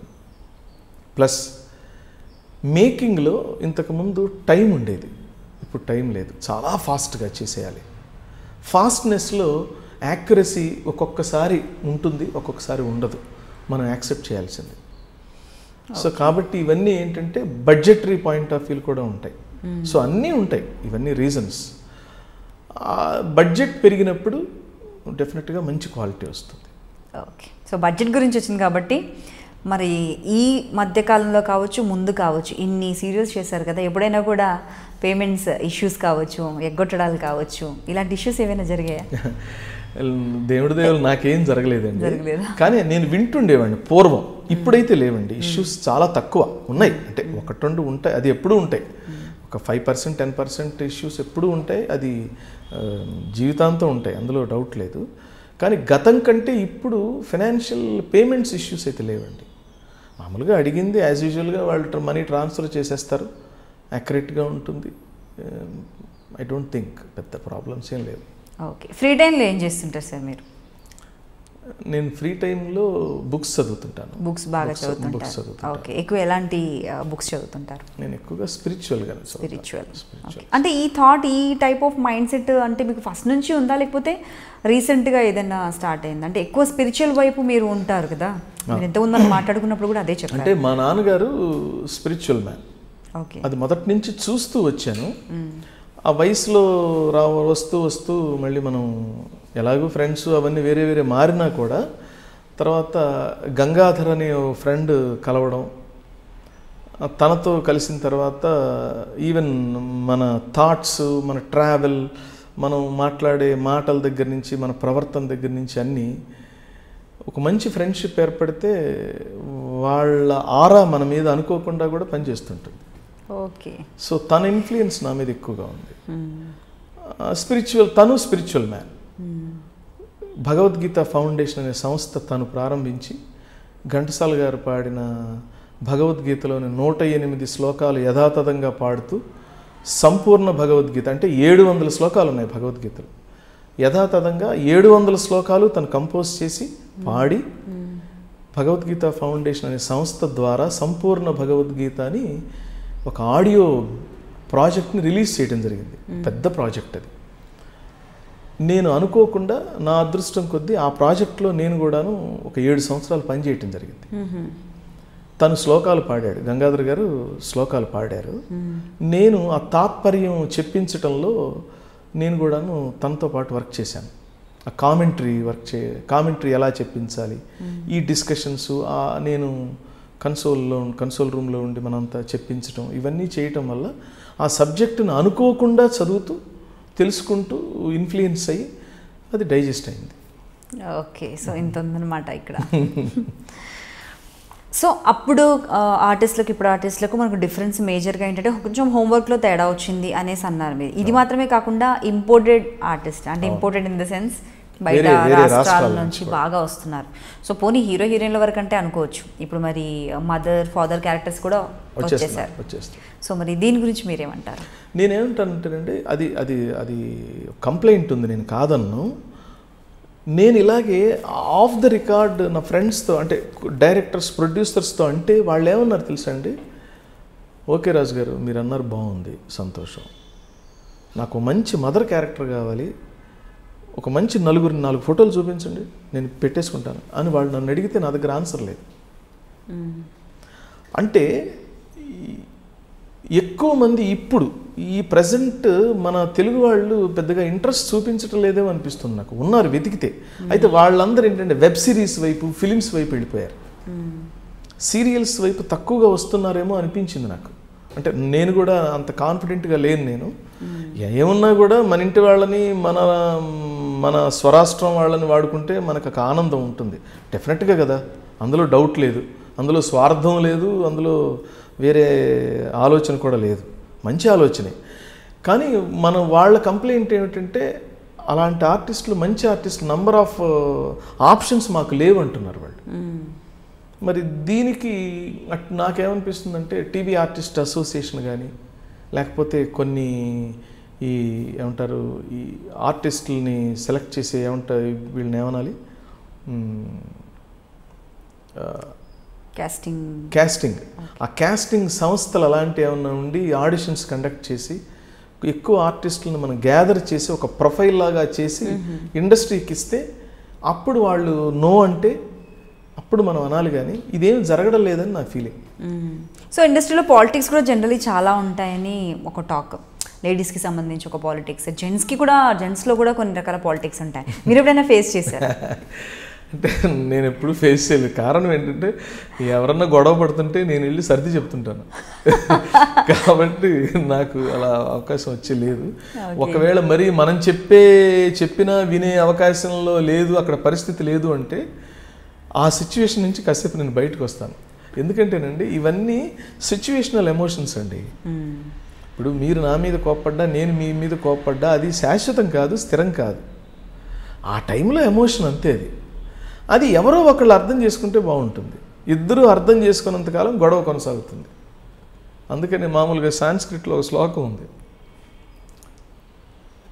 ఉత్తమస్య క్షణికం, మధ్యమస్య దివారాత్రం, అధమస్య మరణ పర్యంతం అని.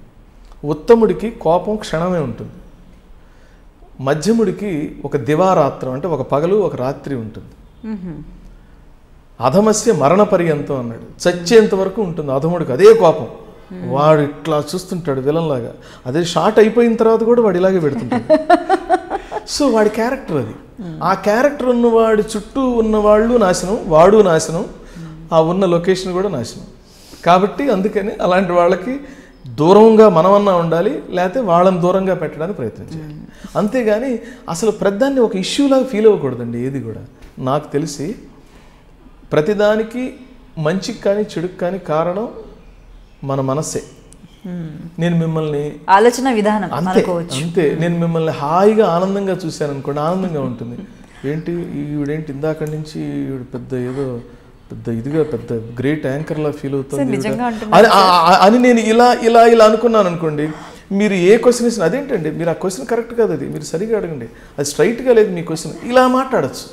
ఇప్పుడు నేను అర్థం చేసుకుంటే గొడవ లేదుగా.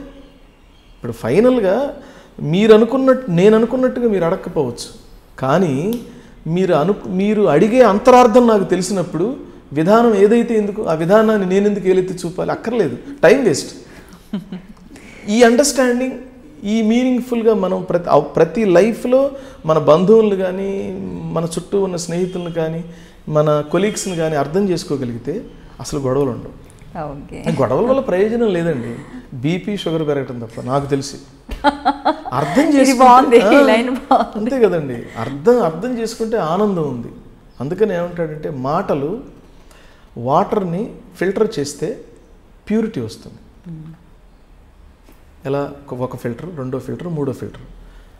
వర్డ్స్ని వాటర్ని ఫిల్టర్ చేస్తే ప్యూరిటీ వస్తుంది, వర్డ్స్ని ఫిల్టర్ చేస్తే పొల్యూషన్ వస్తుంది. నేను చెప్పేది మీరు విన్నారు, మీరు విన్న ఆయన విన్నారు, ఆయన వెళ్తే నేను చెప్పిన మీనింగ్ ఎవరికి communicate as it is communicate అవ్వదు, అప్పుడు పొల్యూషనేగా. చలపతి రాజులా మాట్లాడతాడా, వాడికి ఎంత పొగరయ్యా అంటాడు వాడు నిజంగా వీడు మాట్లాడి ఉండడు. సో మీనింగ్ఫుల్గా, అందుకనే ఎప్పుడు కూడాను అసలు ఎందుకు ఎవరు చెప్పారు ఇది, అతను నా గురించి మంచిగా మాట్లాడతాడే, ఇలా అనే అవకాశం లేదే, అయినా సరే ఒక్కసారి అడుగుదాం, కాల్ చేసి తెలుసుకుందాం. కానీ ఇప్పుడు కాల్ చేసి తెలుసుకోవాల్సిన అవసరం ఉందా? ఎప్పుడన్నా కలిసినప్పుడు అడగచ్చు కదా, వదిలేద్దాం ఇలా 4 సార్లు మనం 4 స్టెప్పులు వేసుకుంటే అసలు మనకే కోపం పోతుంది. వెంటనే అడిగేస్తే ఉపద్రవం వస్తుంది. కాబట్టి అన్నాడు వాడే మూడ్లో ఉండన్నాడు, అది కూడా అర్థం చేసుకోవాలి కదా నువ్వు కూడా. మన వైపు నుంచే కాకుండా అపార్థం చేసుకోవడానికి ఎప్పుడు రెడీగా కాలు దూవుతుంటే నేనేం చేయగలను? అర్థం చేసుకోవడానికి ట్రై చేస్తే ఈ ప్రపంచంలో మనకి ఎవ్వడూ చెడ్డవాడు కనపడ్డండి. అందుకని భారతంలో చెప్తాడు, ధర్మరాజుకి చెడ్డవాడు కనపడలేదు, దుర్యోధనుడికి మంచివాడు కనపడలేదు. బాగుంది కాన్సెప్ట్ కూడా. సో మీరు చేసిన సీరియల్స్లో నెగిటివ్ షేడ్స్ ఉన్నాయి, పాజిటివ్ షేడ్స్ ఉన్నాయి మీరు చేసిన క్యారెక్టర్స్లో చూసుకుంటే. సో మీకు బాగా నచ్చిన క్యారెక్టర్ పాజిటివ్ షేడ్దా నెగిటివ్ షేడ్దా? అంటే నెగిటివ్ షేడ్స్ తొందరగా ప్రజల్లోకి వెళ్తాం, తొందరగా వెళ్తాం. పాజిటివ్ ఏంటంటే నిజం నిలకడ మీద తెలుస్తుంది, ఇవన్నీ డైలాగులు ఉంటాయి కదా, పడుతుంది వాళ్ళకి నచ్చడానికి చాలా వెయిట్ చేయాలి. మీరు వెయిట్ చేస్తే డెఫినెట్గా ఉంటుంది. రెండు కష్టమేనండి చాలా. అయితే పాజిటివ్ క్యారెక్టర్ని మెప్పించడం చాలా కష్టం. నెగిటివ్ అన్నది ఒక 4 షార్ట్స్ ఒక సీన్లో మీరు ఎస్టాబ్లిష్ అయిపోతారు. పాజిటివ్ క్యారెక్టర్ ఏంటంటే కొంచెం టైం పడుతుంది. అఫ్ కోర్స్ అది క్యారెక్టర్ పరంగానే కాదు, మన లోకంలో కూడా అదే నిజం. సో మరి ఆ 2 షేడ్స్లో ఉన్న డైలాగ్స్ నాకు కావాలి, ఒకటి నెగిటివ్ ఒకటి పాజిటివ్. యాక్చువల్లీ ఫస్ట్ సాంగ్తోనే స్టార్ట్ చేద్దాం అనుకున్నాను నేను, కాకపోతే బాగా ఇన్వాల్వ్ అయిపోయాను అడిగిన క్వశ్చన్కి వచ్చిన ఆన్సర్తో, అందుకే సాంగ్ పక్కన పెట్టాను. So first positive was negative? Positive బాగుంటుంది. పాజిటివ్ నేను మాధవరావు అనే క్యారెక్టర్ ఒకటి ఉంది, దేవతలో చేశాను నేను. ఓకే. అది పాజిటివ్గా నా కూతురుకి పెళ్లి చేద్దాం అనుకుంటాను, కానీ నా కూతురు వేరే వాళ్ళతో వెళ్ళిపోతుంది, నా కారు డ్రైవర్తోనే వెళ్ళిపోతుంది. అయినా సరే వీడికి అంగబలం అర్ధబలం 2 ఉన్నాయి. వాళ్ళతో వీళ్ళని పంపించేస్తాడు అన్ని ఏరియాలకి. లాస్ట్ సెకండ్ వరకు ఆ అమ్మాయిని వీడి మనుషులు తీసుకొస్తారని వీడికి నమ్మకం లేదు, అమ్మాయి వస్తుంది అంటాడు. ఈ నేపథ్యంలో అమ్మాయి వేరే వాడితో వెళ్ళిపోయింది అని ముహూర్తం టైం అవుతుంది, లాస్ట్ సెకండ్ వరకు ట్రై చేసినా వీడు ఫెయిల్ అయిపోతాడు. అమ్మాయి రాదు, అందరూ వెళ్ళిపోతారు. వెళ్ళిపోయిన తర్వాత వీడు ఏడవడు, వచ్చి అలా శూన్యంలో చూస్తూ కూర్చుంటాడు. ఇంటికి వస్తాడు, లైట్లన్నీ తీసేస్తాడు. లైట్లన్నీ తీసేసి ఇలా సోఫాలో కరెక్ట్గా ఇలాగే కూర్చుంటాడు. ఇతనికి ఒక పెద్దవాడైన బంధువు వచ్చి లైట్ వేస్తాడు. లైట్ వేసి, నా పేరు మాధవరావు క్యారెక్టర్. ఆ సిచ్యువేషన్లో నేను అందుకనే ఒరే మాధవ అనిపిస్తాను. మాధవ అనగానే టక్కుమని ఇంత ఆప్యాయంగా నన్ను పిలిచేది ఆయనే తప్ప ఎవరు లేరని వెనక్కి తిరుగుతాడు. రండి బాబాయ్ రండి. ఒరే ఇంత జరిగినా కూడా నీకేం అనిపించట్లేదురా? అనిపించి చేయగలిగింది చేశాను బాబాయ్. ఇప్పుడు నేను అనుకున్నా కూడా ఏం చేయలేను. ఏం చెయ్యాలా అని ఆలోచిస్తున్నాను, ఆలోచన కూడా రావట్లేదు. అందుకే ఇలా కూర్చున్నాను. పర్వాలేదు బాబాయ్, ఒకసారి మనం అనుకున్నట్టుగానే జరగాలని లేదు, మనం అనుకోనిది కూడా జరుగుతుంది. కానీ నేను అనుకున్నదే జరుగుతుంది, నేను అనుకోనిది ఎప్పుడూ జరగదు అని గర్వంగా ఉండేవాడిని. ఫస్ట్ టైం కదా బాబాయ్, కొంచెం ఇబ్బందిగా ఉంది అంతే, పర్వాలేదు. నీకు 4 గంటలకు ట్రైన్ అనుకుంటాను. లేదురా, వాళ్ళు నీతో ఉందాం అనిపిస్తుంది. థ్యాంక్స్ బాబాయ్, దా దా. రే ఎందుకురా ఉద్వేగం అంటాడు. ఉద్వేగం కాదు బాబాయ్, అనుకోనిది జరిగితే భరించడం ఎంత కష్టమో నాకు ఇప్పుడు తెలుస్తుంది. ఆ తెలుసుకునే దాంట్లో కొంచెం కష్టం ఉంది. అది ఫీల్ అవుతుంటే కన్నీళ్ళు వస్తున్నాయి తప్ప అదేం పెద్ద ఇష్యూ కాదు బాబాయ్. దా, మన ఇద్దరం ప్యాకాడి చాలా కాలం అయింది బాబాయ్, ప్యాక్ పట్టా. ఒరే ఇంత ధైర్యం ఏంట్రా నీకు అని అంటాడు. ధైర్యం ఉన్నవాడి కళ్ళంటే నీళ్ళు ఎందుకు వస్తాయి బాబాయ్? ధైర్యం కాదు, మనం కాలానికి కానీ పరిస్థితులకు కానీ దేనికైనా సరే మనం సర్లే వెళ్ళి ప్యాక్ పట్టరా అని ఇద్దరు కూర్చొని కార్డ్స్ ఆడతారు. అసలు మీకు గ్లిజరిన్ కూడా అవసరం లేదు. మీరు మీ కళ్ళ నుంచి నీళ్ళు వచ్చడానికి చాలా ఇబ్బందిగా ఉంది. ఇంతసేపు మాట్లాడడం మిమ్మల్ని ఏడిపించలేమో అనిపిస్తుంది నాకు. బట్ అది మనం క్యారెక్టర్లో పరకాయ ప్రవేశం చేసి అలాంటి సిచ్యువేషనే నాకు వస్తే ఎలా ఉంటుంది అని మనం ఫీల్ అయినప్పుడు అది పెద్ద యాక్టింగ్ ఏం కాదండి, బిహేవింగ్ అంతే, బిహేవియర్. మనం ఆ టైంలో మనం ఏం ఫీల్ అవుతామో అది మాటల్లో చక్కగా చెప్పగలిగితే అప్పీలింగ్గా ఉంటుంది, కనెక్ట్ అవుతాం. నాకు తెలిసి లైఫ్ అయినా అంతే, యాక్టింగ్ అయినా అంతే. యాక్టింగ్ బాగా చేస్తే ఆడియన్స్ కనెక్ట్ అవుతాం. లైఫ్లో పర్ఫెక్ట్గా మనం బిహేవ్ చేస్తే రిలేషన్ కనెక్ట్ అవుతాం, ఆ రిలేషన్ స్ట్రాంగ్ అవుతుంది, అది స్ట్రాంగ్గా ఫీల్ అవుతుంది. ఓకే, సో ఇప్పుడు అడగాలనిపిస్తుంది అసలు క్వశ్చన్, లైఫ్లో ఎప్పుడైనా క్రిటికల్ కండిషన్ని ఫేస్ చేశారా? ఈరోజు గడిచిపోతే బాగుండు, ఆ కండిషన్ షేర్ చేసుకోగలిగితే మా కోసం చెప్పండి. అంటే దాన్ని ఎలా మీరు ఫేస్ చేశారు? అంటే నేను ఎప్పుడు కూడానండి క్రిటికల్ సిచ్యువేషన్ అనేది నేను ఎప్పుడు ఆనందం అనేది క్రిటికల్ అనేది ఆ సిచ్యువేషన్కి తగ్గట్టుగా ఫీల్ అవుతాను తప్ప స్ట్రాంగ్గా కంటిన్యూగా నేనేది ఫీల్ అవ్వను. కష్టం వచ్చింది, వాట్ బెస్ట్ వీకెండ్, కష్టపడాలి అంటే కర్మ ఫలం అని ఒకటి ఉంటుంది.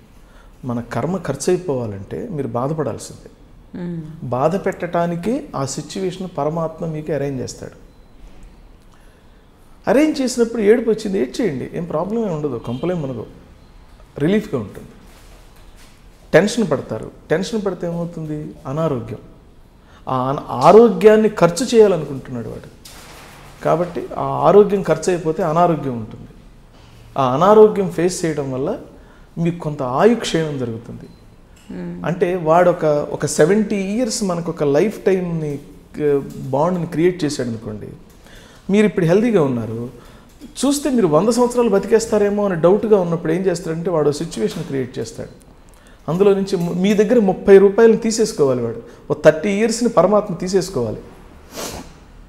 అందుకని ఇలాంటి సిచ్యువేషన్స్ క్రియేట్ చేసి అందులో నుంచి ఒక 6 months 1 month 1 year అది కూడా ఇచ్చేసేయాలి మీరు, వెంటనే ఆనందంగా ఇచ్చేయాలి. నేను ఎలా ఫీల్ అవుతానంటే, మీరు అప్పు తీరిస్తే ఎంత ఆనందపడతారు కదా. పరమాత్మ దేవుడు జన్మని మనకు అప్పుగా ఇచ్చాడు, ప్రాణాన్ని. మళ్ళీ తిరిగి ఆయనకి ప్రాణం ఇచ్చేయటం అంటే అప్పు తీర్చుకోవడం. ఎంత హ్యాపీగా ఉండాలి మీరు. సో ఏ ప్రాబ్లం ఫేస్ చేశారు, బట్ అది పెద్ద ప్రాబ్లం మీకు ఎప్పుడు అనిపించలేదు. Problem is a problem, let it be a problem, okay, but don't feel it is a problem. Okay. So మరి హ్యాపీ మూమెంట్, లైఫ్ టైం గుర్తుండే హ్యాపీ మూమెంట్ అంటే బెస్ట్ కాంప్లిమెంట్ కావచ్చు, పురస్కారం కావచ్చు, ఫ్యామిలీ రిలేషన్లో కావచ్చు, మీకు బాగా గుర్తు అంటే హ్యాపీ మూమెంట్ అనగానే గుర్తొచ్చే మూమెంట్? హ్యాపీ మూమెంట్ అంటే నేను నటుడిగా నాకు నంది అవార్డు వచ్చినప్పుడు హ్యాపీగా ఫీల్ అయ్యాను. ఓకే, అదే చంద్రముఖి నారాయణ క్యారెక్టర్కి బెస్ట్ కమెడియన్ అవార్డు వచ్చింది. దానికి ముందు రుణానందలహరి అని ముళ్ళపూడి వెంకటరమణ గారి రచన, దూరదర్శన్కి 13 ఎపిసోడ్స్ చేసాం. అదొక సీరియల్. అశోక్ కుమార్ గారు తెలుసుగా మీకు, నారదుడి క్యారెక్టర్స్ వేస్తారు. నారదు క్యారెక్టర్ ఎక్కువ వేస్తారు. అశోక్ కుమార్ గారు డైరెక్టర్ దానికి. ఓ, నేనంటే చాలా అభిమానం, ఆయనకి చాలా ఇష్టం. చలపతి, నువ్వు తమ్ముడు ఒక్క సీన్ ఉంది, అది నువ్వు చేస్తే బాగుంది అనిపిస్తుంది, నువ్వు రాగలవా ఒక్క సీను? అప్పుడు నేను దేవుడి దయ వల్ల ఇంకా బిజీగా ఉన్న రోజులు, నేను ఒక 4 రోజుల తర్వాత అన్నయ్య నేను ఒక హాఫ్ డే ఇవ్వగలను, ఇఫ్ డోంట్ మైండ్, నా పరిస్థితి ఇలా ఉంది, నన్ను అపార్థం చేసుకోవద్దు, ఒక హాఫ్ డేనే ఇవ్వగలను. పర్వాలేదు తమ్ముడు, నువ్వు వచ్చేసి ఒక హాఫ్ డే చాలు నాకు, ఒకటే సీను, నేను సుబ్రాయశరం గారు ఆ సీన్లో. తను నేనేదో ఫస్ట్ ఒక షార్ట్ చేయాలి, ఒక షార్ట్లో నేను ఇలా చూసి తొంగి చూసి డైలాగ్ చెప్పాలి. నేను చెప్పాను, బాగుంది అనిపించింది, కానీ తను ఆ క్యారెక్టర్ని ఎలా తను యాక్టర్ కూడా కదా, తను ఒక డిజైన్ చేసుకున్నాడు, ఇలా చేస్తే బాగుంటుందని. తమ్ముడు నేను చెప్తాను, ఎలా చెప్తే అలా చెయ్యి, అసలు నువ్వు చెయ్యొద్దు, నువ్వేం అనుకోవద్దు అని. ఓ అలాగే, థ్యాంక్స్ అన్న. ఇంకా హ్యాపీగా. అందులో తను ఒక అద్భుతమైన నటుడు. ఇంకా ఆయన చెప్తున్నప్పుడు మనం దాని గురించి మళ్ళీ అసలు మనకెందుకు హోంవర్క్, అసలు చిరాకు, ఇంకా అసలు టెన్షనే లేదుగా. హ్యాపీగా స్పూన్ ఫీడింగ్ ఉంటే ఎంత బ్రహ్మాండంగా ఒళ్ళో కూర్చొని తింటాం. పైగా ఇంకేంటి అన్నీ అలాగే అన్నయ్య అన్నాను. అంతా ఆ సీన్ అంతా తను యాక్ట్ చేసి ఎలా చెప్పాడో నేను అలా చేశానండి. ఒకటే సీన్, దానికి ఫస్ట్ నంది అవార్డు వచ్చింది నాకు. అది రుణానందలహరి అని. అది చాలా గ్రేట్ అండ్ గొప్పగా. ఆ డైలాగ్ నాకు ఫ్రాంక్లీ స్పీకింగ్ గుర్తులేదు, యాక్చువల్గా గుర్తులేదు. ఒక చూస్తాడనమాట, ఇలా తొంగి హలో మున్సిపు గారు అంటుంటాడు. ఆ మున్సిపు గారిని పిలవడం అనమాట. అది చూసి మామూలుగా ఎవరన్నా అనిపిస్తారు, హలో మున్సిపు గారు ఏమన్నా నమస్కారం అండి ఇలా అనాలి కదా. అలా కాదు, వీడు ప్రతిదీ ఒక స్పెషల్ అనమాట. హలో మున్సిపు గారు అంటాడు. అదేమిటండి, ఓహో వీడు వచ్చాడా అని అనుకుంటాడు ఆయన. అది వీడు ఒక ప్రతి డైలాగు ఒక సపరేట్ గెస్చర్ అనమాట. అది that credit goes to Ashok Kumar గారు. నేను యాస్టీస్గా పట్టుకొని ఒక చిన్న 2-3 టేకులు తీసుకున్నా కూడా యాస్టీస్గా చేయగలిగాను. దానికి నంది అవార్డు వచ్చింది. ఫస్ట్ 1 సీన్ అది చాలా హ్యాపీగా ఫీల్ అవుతాను నేను. తర్వాత నారాయణ క్యారెక్టర్కి వచ్చింది. దాని తర్వాత బాపు గారి దగ్గర ఎస్విబిసి ఛానల్కి నారదుడి క్యారెక్టర్ చేశాను, శ్రీనివాస వైభవం అని. దానికి చాలా గ్రేట్గా ఫీల్ అవుతాను ఆయన దగ్గర వర్క్ చేయడం. నా ఎప్పటి నుంచో నా డ్రీమ్ అనమాట ఆయన దగ్గర పనిచేయడం. That I enjoyed with him. Enjoyed కాదు, పూర్వజన్మ సుకృతం ఆయన దగ్గర పనిచేయడం. పైగా అది ఫుల్ మామూలుగా ఏదో 1 రోజు 2 రోజులు కాకుండా ఫుల్ లెంగ్త్ క్యారెక్టర్. బాగా ఎంజాయ్ చేశాను. సో మరి మీరు క్యారెక్టర్స్ ఇప్పుడు ఇంతకు ముందు అంటే క్యారెక్టర్ ఎలా చెప్పారో డైరెక్టర్ గారు అలా చేశారు, దానికి నంది అవార్డు వచ్చింది. బట్ జనరల్గా మీరు చేసిన అన్ని క్యారెక్టర్స్ కూడా చాలా డిఫరెంట్గా ఉంటుంది. డైలాగ్ డెలివరీ కావచ్చు, మీ లుక్ కావచ్చు, అంటే వేరియేషన్ చూపిస్తుంటారు. సో స్పెషల్లీ మీ ఇన్వాల్వ్మెంట్ ఏమైనా ఉంటుందా? యాజ్ ఇట్ ఈస్ డైరెక్టర్ గారు ఎలా చెప్తే అలా మీరు చేస్తుంటారా? అంటే డైలీ సీరియల్స్లో ఫస్ట్ డిజైన్ చేసి మనం ఈ 4 వాల్స్ మధ్య ఏదైతే మాట్లాడుకుంటామో ఇక్కడ అన్నీ మాట్లాడుకుంటారండి. డైరెక్టర్ చాలా చెప్తాడు, రైటర్ బాగా చెప్తాడు, కో డైరెక్టర్ బాగా చెప్తాడు, అన్నీ బాగానే ఉంటాయి. కానీ వన్స్ సెట్ మీదకి వెళ్ళిన తర్వాత సీరియల్స్లో టైం ఉండదు. మనం 4 వాల్స్ మధ్య అక్కడ ఏం చెప్పాడో అది దాన్ని యాజ్ టీజ్గా మనం పట్టుకొని ప్రామిసింగ్గా ఆయన థాట్స్ని మనం కరెక్ట్గా మనం కెమెరా ముందు కూడా ఎగ్జిబిట్ చేయగలిగితే ఇంకా అది అద్భుతం. అది అక్కడ చెప్పాడులే ఆయన ఇంకేముంది ఇక్కడ, అది మనం యాజ్ టీజ్గా పట్టుకోలేకపోతే ఇబ్బంది. అది ఆ క్యారెక్టరైజేషన్ రాదు మనకి, అప్పుడు ఫెయిల్ అవుతాం. అంటే ఫెయిల్ అవ్వడం అంటే డైలీ సీరియల్లో ఏముందండి, ఇప్పుడు ప్రతిరోజు డైలీ పేపర్ లాగా వస్తుంది. అది నువ్వు చదివినా చదవకపోయినా వాడు వేస్తాడు. కానీ ఒక సండే ఎడిషన్కి ఒక ప్రత్యేకత ఉంటుంది కదా. మనం ప్రతిరోజు సండే ఎడిషన్ లాగా మనం చేయగలిగితే దేర్ యు ఆర్.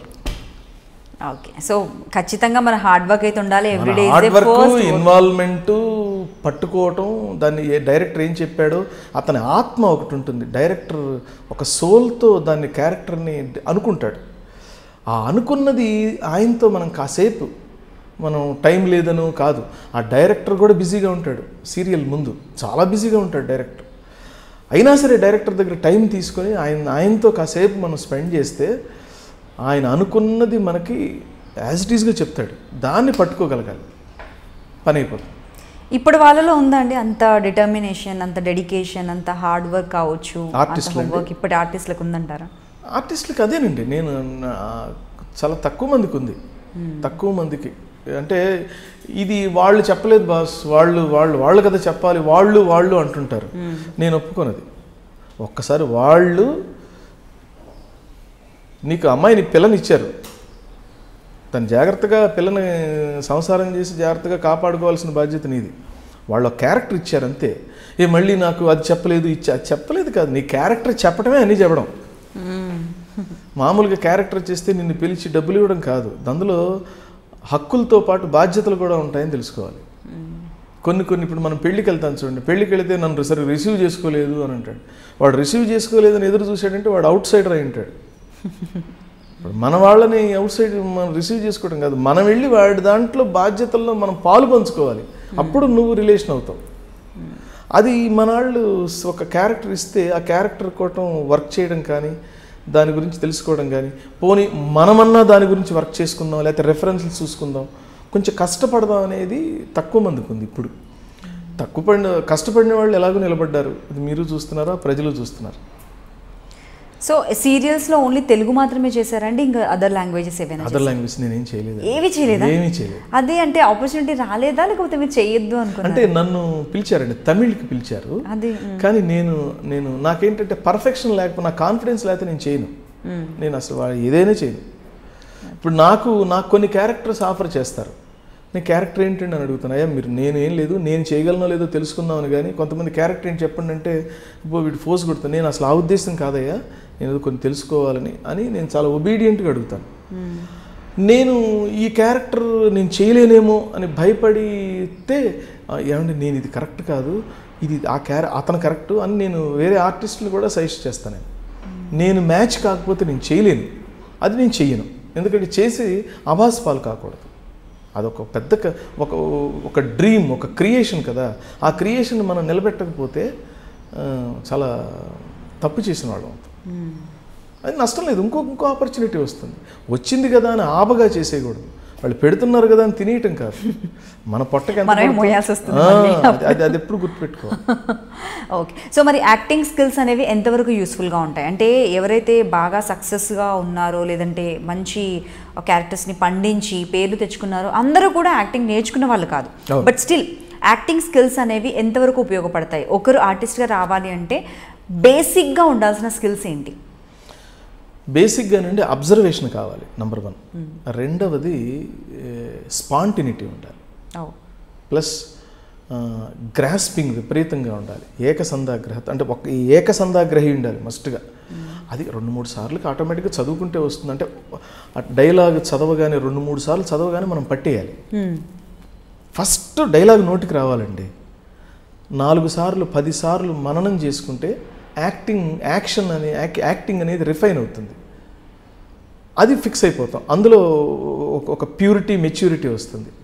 దాని తర్వాత బాడీ లాంగ్వేజ్. ఇప్పుడు మనం డైలాగ్ కూర్చొని చదువుకుంటే డైలాగ్ వస్తుంది, కానీ లేచి బాడీ లాంగ్వేజ్ మూమెంట్స్తో యాక్టింగ్ చేస్తుంటే డైలాగులు మర్చిపోతాం మనం.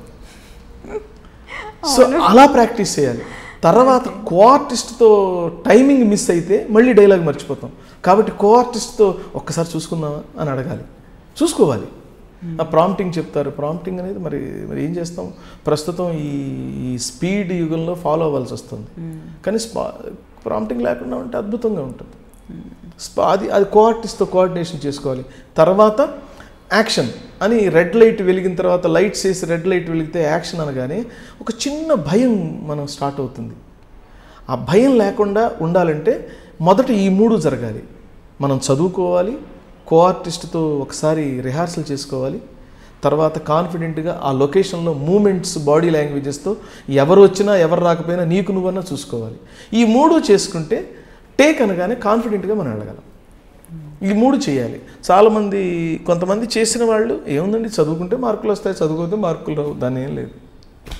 ఓకే. సో ఇండస్ట్రీలో మార్పులు, ఎలాంటి మార్పులు వస్తే బాగుంటుందంటారు? మార్పులు అంటే నాకు ఒకటేనండి, అంటే మన రీజనల్ ఛానల్స్ అవ్వడం వల్ల బడ్జెట్ తక్కువ, కానీ ఎలాగైనా బడ్జెట్ పెంచి ఈ మేకింగ్ స్పీడ్ తగ్గి ప్రాంప్టింగ్ లేకుండా, ఇప్పుడు సపోజ్ మన నేషనల్ ఛానల్స్లో హిందీ సీరియల్స్లో డబ్బింగ్ లేకుండా చేస్తారు చూడండి, ఆన్లైన్ అలా చేసే రోజు రావాలని నేను మనస్ఫూర్తిగా కోరుకుంటున్నాను. నాకు చాలా ఇష్టం అది. అప్పుడుంటే మనకేంటంటే ప్రతి వాళ్ళు కూడాను ఇంట్రెస్టింగ్గా వర్క్ చేస్తారు. దాని తర్వాత ఇంకొకటి, ఈ మధ్యకాలంలో కాన్సన్ట్రేషన్ పోవటానికి కారణం ఏంటంటే మొబైల్స్, సెల్ ఫోన్స్ నాకు తెలిసి యాక్టింగ్ ఏరియాల్లో బ్యాన్ చేయాలి, ప్రొహిబిట్ చేయాలి. అప్పుడు కూడా మంచి quality of acting and quality of working వస్తుంది. అది ఎంతవరకు కుదురుతుందో తెలియదు. ఇవన్నీ మనం అఫ్కోర్స్ అది జరగదో తెలియదు, కానీ ఇవి జరిగితే బాగుంటుంది. యాక్టింగ్ లాంట్లో ఏరియాల్లో మొబైల్స్ అన్నవి పెద్ద హర్డిల్, నాకు తెలిసి పెద్ద హర్డిల్. ఎందుకంటే యాక్టింగ్ అనేసరికి మనం ఏదో ఊరికే అలా చేసేయలేం, అదే రైటింగో లేదా ఏదో ఒకటి అప్పుడు పెట్టేసి వదలడం కాదు. బాడీ, మైండ్, సోల్ కంప్లీట్గా కంట్రోల్లో ఉంటే కానీ, ఎందుకంటే ఒకరి పరకాయ ప్రవేశం అది ఇంకొకరిలా చేయగలగాలి. కాబట్టి మొబైల్ సో అదొకటి అయితే ఉంది. చాలా కరెక్ట్. ఓకే. సో ఇంకొక క్వశ్చన్ అడగడానికన్నా ముందు, చంద్రముఖి సీరియల్ నుంచి ఒక డైలాగ్, నారాయణ అని అసలు ఏ రేంజ్లో ఆవిడ పిలిచినా మీరు పలకడం మీ స్టైల్లోనే పలుకుతారు, మరి క్లోజ్ ఇంత అది కావాలంటే పిలుస్తారు కానీ మరి ఆవిడ ఒరే నారాయణ అయితే అనలేను. కానీ అండి అది క్యారెక్టర్ని, అంటే అది నేను అదే అంటాను. అందుకని క్యారెక్టర్ని మనం బాగా అర్థం చేసుకుంటే, ఇప్పుడు చూసారా మీరు ఎంత ఆనందంగా ఎక్సైటింగ్గా మీరు ఆనందపడుతున్నారో, చేసేటప్పుడు మాకు కూడాను చాలా థ్రిల్లింగ్గా ఉంటుంది. ఎక్కడ తయారైందంటే అది చంద్రముఖి సీరియల్ అంటే యశోధర, నారాయణ అంతే, వాళ్ళే హీరో హీరోయిన్స్, ఇద్దరు క్యారెక్టర్ ఆర్టిస్టులు హీరో హీరోయిన్ల స్థాయికి తీసుకెళ్ళిన సీరియల్ అంటే చంద్రముఖి. అంటే ఒక ప్రజెంటేషన్, యాక్టింగ్, ఇన్వాల్వ్మెంట్, హోంవర్క్ అన్నీ ఆ పాత్రలకి కలిసి వస్తే రిజల్ట్ ఎలా ఉంటుంది అనడానికి నిదర్శనం చంద్రముఖి సీరియల్లో యశోధర, నారాయణ క్యారెక్టర్. నేను చాలా బాగా, నాకు యు విల్ నాట్ బిలీవ్, అంటే ఇది అతిశయోక్తిగా కూడా ఉంటుందేమో, నేను మా డైరెక్టర్ గారు ఏటా సత్యనారాయణ గారు ఉన్నాడు, ఆయన కూడా ఈ సీరియల్ గురించి తను బాగా ఆలోచించి ఆర్కా ప్రొడక్షన్కి ఒక హిట్ సీరియల్ ఇది. ఆయన కూడా రాత్రిపూట ఎప్పుడో 2 గంటలకు ఫోన్ చేసేవాడు నాకు. ఆయన భయ్యా ఈ థాట్ ఇది మీరు ఒక సాంగ్ అనుకున్నాను, ఈ సాంగ్ మనం రికార్డ్ చేసి చేయొచ్చు కదా, మనం అది పర్లేదా, విత్-ఇన్ మళ్ళీ ప్రొడ్యూసర్స్ కూడా ఫీల్ అవ్వకూడదు, ఆ బడ్జెట్లో అవుతుందా అంటే, తనకేదో వచ్చింది వెంటనే షేర్ చేసుకునేవాడు. అంటే తను ఎంత ఎక్సైటింగ్గా, యాంగ్జైటీగా ఉండేవాడు అర్థమయ్యేది నాకు. నేను అస్సలు ఫీల్ అయ్యాడు, అలాగే తప్పకుండా, నేను మ్యూజిక్ ఫీల్డ్తో నాకు అనుబంధం ఉంది కాబట్టి తప్పకుండా దాన్ని రికార్డ్ చేసి చేద్దాం అని ఏక నిరంజన్లో సాంగ్ ఒకటి, కొలవరి సాంగ్ ఒకటి, హీరో హీరోయిన్స్ లాగా మా ఇద్దరు మంచి యశోధరా నారాయణ మీద సపరేట్గా లిరిక్ రాయించి షూట్ చేయించారు. అది ఇంకా కామెడీ అసలు. అది అంటే నాకు చాలా థ్రిల్లింగ్గా ఉంటుంది, అది చాలా ఆనందంగా గర్వంగా. అసలు నేను ఐఎమ్ బ్లెస్డ్ అండి ఆ విషయంలో. అంత అసలు అది అంత గౌరవం ఎవరికి దక్కుతుందండి. అది ఆ సంస్థ వాళ్ళు ఎంకరేజ్ చేశారు. అప్పుడు ఎగ్జిక్యూటివ్ ప్రొడ్యూసర్ సురేంద్ర గారు ఉండేవారు. ఆయన సురేంద్ర గారు స్క్రీన్ ప్లే డిస్కషన్లో కూర్చునేవారు. అది హీరో హీరోయిన్ ఇలా ఉంటుంది సార్, ఇది ఇలాగా అది ఇది అని చెప్పేవాళ్ళు. అప్పుడు నారాయణ ఎక్కడుంటాడు అనేవాడు. సార్ నారాయణ ఎక్కడెందుకు ఉంటాడు సార్ అంటే, ఉంటాడండి నారాయణ ఎక్కడో చోటు పెట్టండి. ఆయన అదిగా సార్ అసలు అక్కడ వస్తాడండి నారాయణ, ఎక్కడికైనా వస్తాడు, నారాయణ పెట్టండి అని. అంటే ఆయనకి అంత ఇంట్రెస్ట్ సురేంద్ర గారికి ఆ నారాయణ క్యారెక్టర్ అంటే. వీళ్ళు వేరే క్యారెక్టర్లు ఎక్కడున్నా ఊరికే వినాలని వినేవాడు, కానీ ఈయన ఫేవరెట్ క్యారెక్టర్ నారాయణ. నారాయణ ఎక్కడ ఉంటాడు అప్పుడు అనేవాడు. అలాంటి ప్రొడక్షన్ హౌస్లో ఉన్న పెద్దవాళ్ళకు కూడా ఇష్టమైన క్యారెక్టర్ అది. ఈవెన్ ఈటీవీలో కూడా ఛానల్ వాళ్ళు కూడాను మా ఇద్దరి మధ్య ప్రోమోస్ ఎక్కువగా కట్ చేసి పంపించమనేవాళ్ళు. సో అది అప్పీలింగ్గా ఇంట్రెస్టింగ్గా ఉండేది. గట్టిగా మాట్లాడితే ఆ రోజుల్లో అది జబర్దస్త్ లాంటి serial, crazy serial. Yes, crazy serial. అప్పుడు ఆవిడ ఫోన్ చేస్తుంది నాకు, రే నారాయణ ఎక్కడ తెచ్చావు. వాడెక్కడో ఒక చిన్న ఒక అడవి లాంటి ప్రదేశంలో కూర్చుంటాడు. ఎందుకు? ఈవిడ్ని చంపటానికి ఎవరో వస్తున్నారు, వాళ్ళు కానీ వచ్చారంటే ఈవిడితో పాటు మనల్ని కూడా చంపేస్తారని వీడికి భయం. అందుకని వీడు ఎక్కడో పోయి దాక్కున్నాడు. రే నారాయణ ఎక్కడ తెచ్చావు అంటే, ఎక్కడున్నానో నాకు కూడా తెలియదండి, కానీ ఉన్నాను. మీ దగ్గరికి ఎవరన్నా వచ్చారండి?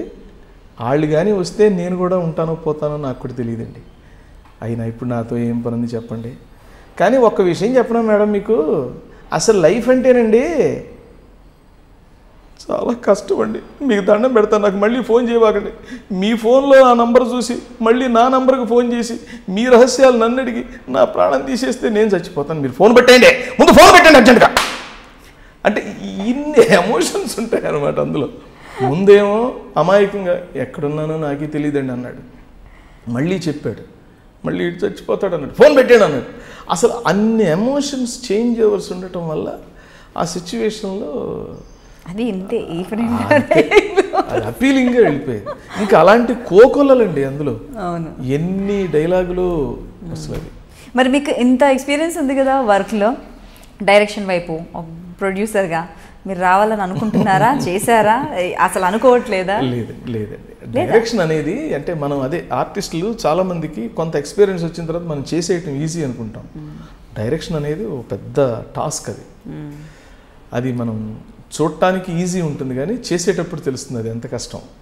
కాకపోతే మన అనుభవం అనేది మన క్యారెక్టర్స్ డెవలప్ చేసుకోవడానికి, మనం ఉన్న ఇండస్ట్రీని బాగా కాపాడటానికి, పెంచి పెద్ద చేసుకోవడానికి ఉపయోగపడుతుంది తప్ప అది అందరూ డైరెక్టర్స్ అంటే నేను అదే అంటున్నాను, డైరెక్షన్ చేయటం పెద్ద కష్టం కాదు, కానీ సక్సెస్ఫుల్ డైరెక్టర్ అవ్వటం కష్టం. ఓకే, అది అందుకే నేను సక్సెస్ఫుల్ డైరెక్టర్ని అవ్వాలంటే కొంచెం కష్టం. ఎందుకు మనం హాయిగా యాక్టింగ్ చేసుకోక. ఓకే, సరే. మీరు ఒక సింగర్ కూడా అయితే మరి మీ సింగింగ్ ట్రిక్స్ లేదంటే మీ సింగింగ్ స్కిల్స్ని ఇప్పటికీ కూడా ఆచరణలో పెడుతున్నారా? పాడుతుంటారా? అప్పుడప్పుడు పాడుతుంటారు. మరి మాకోసం ఒక మంచి మధురమైన గీతం, ప్రేమ గీతమా, ఏం పాడతారు? అలాగే, తప్పకుండా. మీకు నచ్చే పాట? ఇందులో ఏకవీర అనే సినిమాలో, పాత సినిమా, ఇక్కడ మీకు ఒక మంచి మాట చెప్పాలి. మాట చెప్పలేనంత పవర్, ఎంత ఒక పవర్ఫుల్గా చెప్పాలంటే మాటల రూపంలో చెప్పలేకపోయాం అనుకోండి, పాటల రూపంలో చెప్పచ్చు. పాట కూడా సరిపోలేదనుకోండి, పద్యం రూపంలో చెప్పచ్చు.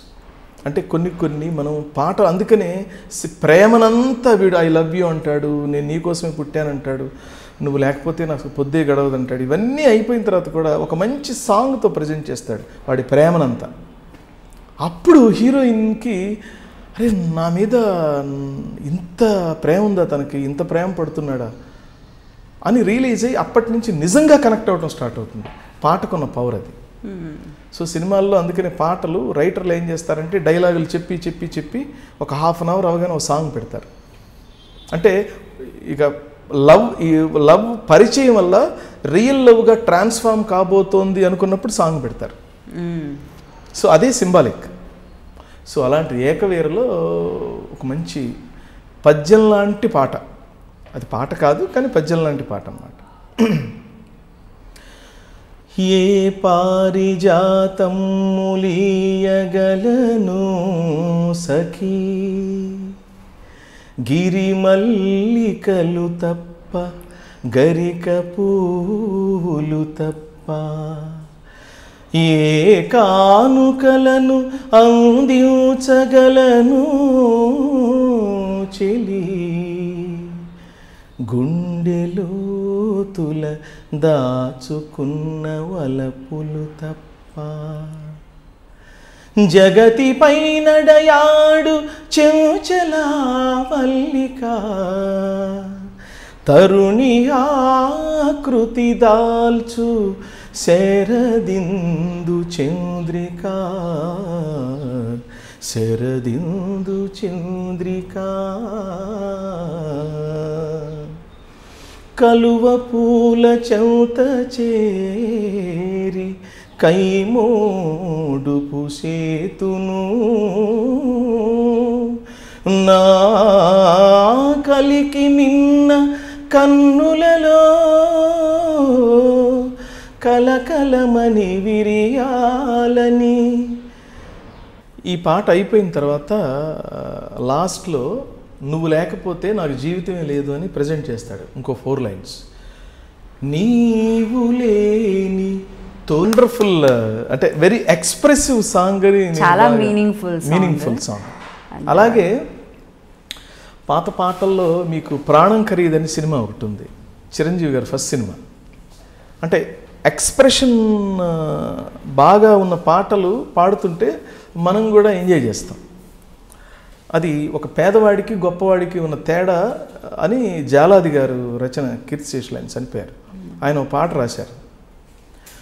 పలుపుతాడు మెడకేస్తే పాడియావురా, పసుపుతాడు ముడులేస్తే ఆడదాయరా, పలుపుతాడు మెడకేస్తే పాడియావురా, పసుపుతాడు ముడులేస్తే ఆడదాయరా, కుడితి నీళ్లు పోసినా అది పాలు కుడుపుతాది, కడుపు కోత కోసినా అది మడిసికే జనమనిస్తది, బొడ్డు పేగు తెగి పడ్డా రోజు తలుసుకో, గొడ్డు కాదు ఆడదనే నిజం తెలుసుకో, యాతమేసి తోడినా ఏరు ఎండదు, పొగిలి పొగిలి ఏడ్చిన పొంత నిండదు, దేవుని గుడిలోదైనా పూరి గుడిసెలోదైనా గాలి ఇసిరి కొడితే ఆ దీపముండదు, ఆ దీపముండదు, యాతమేసి తోడినా ఏరు ఎండదు, పొగిలి పొగిలి ఏడ్చిన పొంత నిండదు, అందరూ నడిసొచ్చే తోవ ఒక్కటే, సీవునెత్తురులు పారే తూము ఒక్కటే, మేడ మిద్దెలో ఉన్నా మరి చెట్టు నీడ తొంగుల్నా, నిదర ముదర పడినాక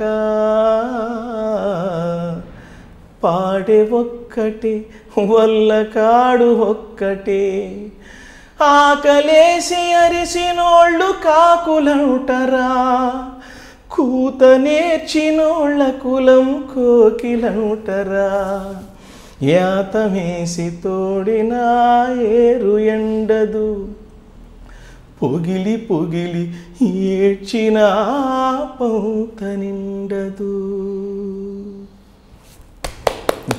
వండర్ఫుల్. చాలా సూపర్బ్ వాయిస్, మంచి బేస్ వాయిస్. సో దీంతో పాటు యాక్టింగ్తో పాటుగా నిజంగా సింగర్గా కూడా మీరు ట్రావెల్ చేస్తుంటే బాగుండేది. సార్ ఒక పాట అన్నాను, బట్ 2 songs పాడారు, చాలా బాగుంది. మరి పద్యాలు కూడా బాగా చెప్తారు కదా, మీరు ఒక పద్యం మా కోసం. షూర్. కాంచనమయ వేదికా కనత్కేతనోజ్వల విభ్రమము వాడు కలసజుండు, సింహలాంగూల భూషిత నభోభాగ కేతు ప్రేంగణము వాడు ద్రోణసుతుడు, కనక ఘోవృష సాంద్రకాంతి పరిస్ఫుట ధ్వజ సముల్లాసంబువాడు కృపుడు, లలిత కంబు ప్రభాకలిత పతాకా విహారంబువాడు రాధాత్మజుండు, మణిమయోరగ రుచిజాల మహితమైన పడగవాడు కురుక్షితిపతి, మహోగ్రశిఖర ఘనతాళ తరువగు సిడమువాడు సురనదీ సూనుడు, ఏర్పడజూచి కొనుము.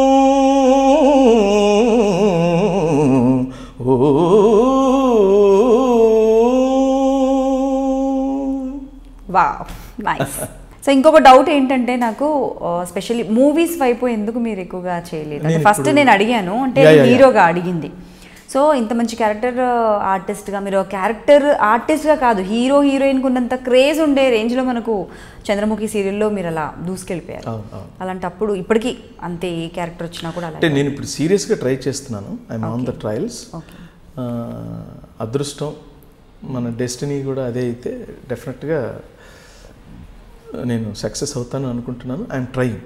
నేను ఆపర్చునిటీస్ కోసం మంచి క్యారెక్టర్స్, మంచి డైరెక్టర్స్ ఎవరైనా మనల్ని ఎంకరేజ్ చేస్తే అది. సో భగవద్గీత ఫౌండేషన్ కూడా ఉంది కదా, అందులో మీరు one of the member. So మెయిన్గా ఏమేమి చేస్తుంటారు ఈ ఫౌండేషన్ త్రూలో? మాది స్పిరిచువల్ అండ్ మాది పర్టికులర్గా స్పిరిచువల్ ఆర్గనైజేషన్, సోషల్ ఆర్గనైజేషన్, అంటే సర్వీస్ ఓరియంటెడ్ కూడా. మా ఉద్దేశం ఏంటంటే భగవద్గీతని ప్రచారం చేయాలని మా సంకల్పం. ఏంటంటే ఒక సెల్ ఫోన్కి మాన్యువల్ ఎంత అవసరమో ఒక మనిషికి భగవద్గీత అనే మాన్యువల్ అంత అవసరమని మా ఉద్దేశం. మాన్యువల్ చదువుకుంటే సెల్ ఫోన్ బాగా ఆపరేట్ చేయగలం. మాన్యువల్ చదవని వాళ్ళు కూడా సెల్ ఫోన్ ఆపరేట్ చేస్తారు, వాళ్ళ అవసరాల వరకు సరిపోతుంది. కానీ ఎక్స్పర్ట్స్ ఉంటారు, వాళ్ళు మాన్యువల్ మొత్తం మొదటి నుంచి చివరి దాకా చదివి 100% అందులో రిపైర్స్, అందులో ఇన్ అండ్ అవుట్స్, ప్రాబ్లమ్స్ అన్నీ సాల్వ్ చేయగలుగుతారు. అంటే వాళ్ళు ఎక్స్పర్ట్ అనమాట. వాళ్ళు ఎక్కడ తీసుకెళ్ళి సార్ ఇది ప్రాబ్లం ఉందంటే టక్మని తీసి ఏదో ఓపెన్ చేసో, లేకపోతే ఏదో అప్లికేషన్స్ ఏదో ఇన్పుట్ చేసో ఏదో చేసి మీకు సాల్వ్ చేసి ఇచ్చేస్తారు. అది ఎలాగో భగవద్గీత అనేది మనం ఒక పరిపూర్ణమైన ఒక గొప్ప మానవుడిగా మనం ఐడెంటిఫై అవుతూ సమాజంలో ఉంటూ సమాజానికి ఉపయోగపడుతూ మనం ముందుకెళ్ళాలి అంటే ఈ భగవద్గీత అనేది చదువుకోవటం చాలా అవసరం, చదివి ఉండటం చాలా అవసరమని మేము భావించి ఫౌండేషన్ స్థాపించి దాని ప్రచారం కోసం మేము కృషి చేస్తున్నాం.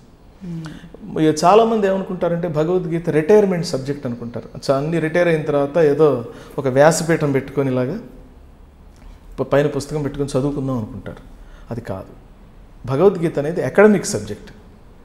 చిన్నప్పటి నుంచే భగవద్గీత తెలిస్తే ఇది చెయ్యకూడదు అని తెలుస్తుంది, ఏది చెయ్యాలో ఏది చెయ్యకూడదో క్లియర్గా భగవద్గీతలో ఉంది. అది మొదటి నుంచి మనం చదువుకుంటూ ఉంటే మనం పెద్ద అయిన తర్వాత మన లైఫ్లోకి ఎక్స్పీరియన్స్ అవుతున్నప్పుడు వెంటనే భగవద్గీత గుర్తొచ్చి ఓ ఇది చేయకూడదు ఇది చెయ్యాలి అనేది మనం సన్మార్గంలో నడవడానికి ఈ భగవద్గీత అనేది చదువుకొని ఉంటే అది ఒక మాన్యువల్ లాగా ఉపయోగపడి ఒక మనం పర్ఫెక్ట్ మ్యాన్ లాగా సొసైటీలో మనం నడవడానికి, మన చుట్టూ వాళ్ళని తయారు చేయడానికి, సొసైటీని కూడా పర్ఫెక్ట్గా తయారు చేయడానికి ఉపయోగపడుతుందని అది చాలామంది పెద్దవాళ్ళు చెప్పారు, అది విన్నది మేము విని మా ఫౌండేషన్ ద్వారా అది మేము ఇంప్లిమెంట్ చేయడానికి ప్రయత్నం చేస్తున్నాం.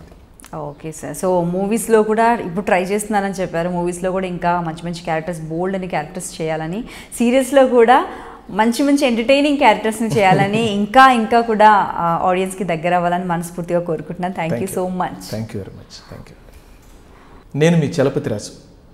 Watch my exclusive interview with Anitha only on iDream. For more videos please subscribe iDream. This is Lavan Tripathi. నేను మీ Sai Dharam Tej. This is Niharika Konilala. Please subscribe to iDream Media. Please subscribe iDream Media. Do subscribe to iDream. Subscribe to iDream Media. Please subscribe iDream. Do subscribe to iDream Media. Don't forget to subscribe.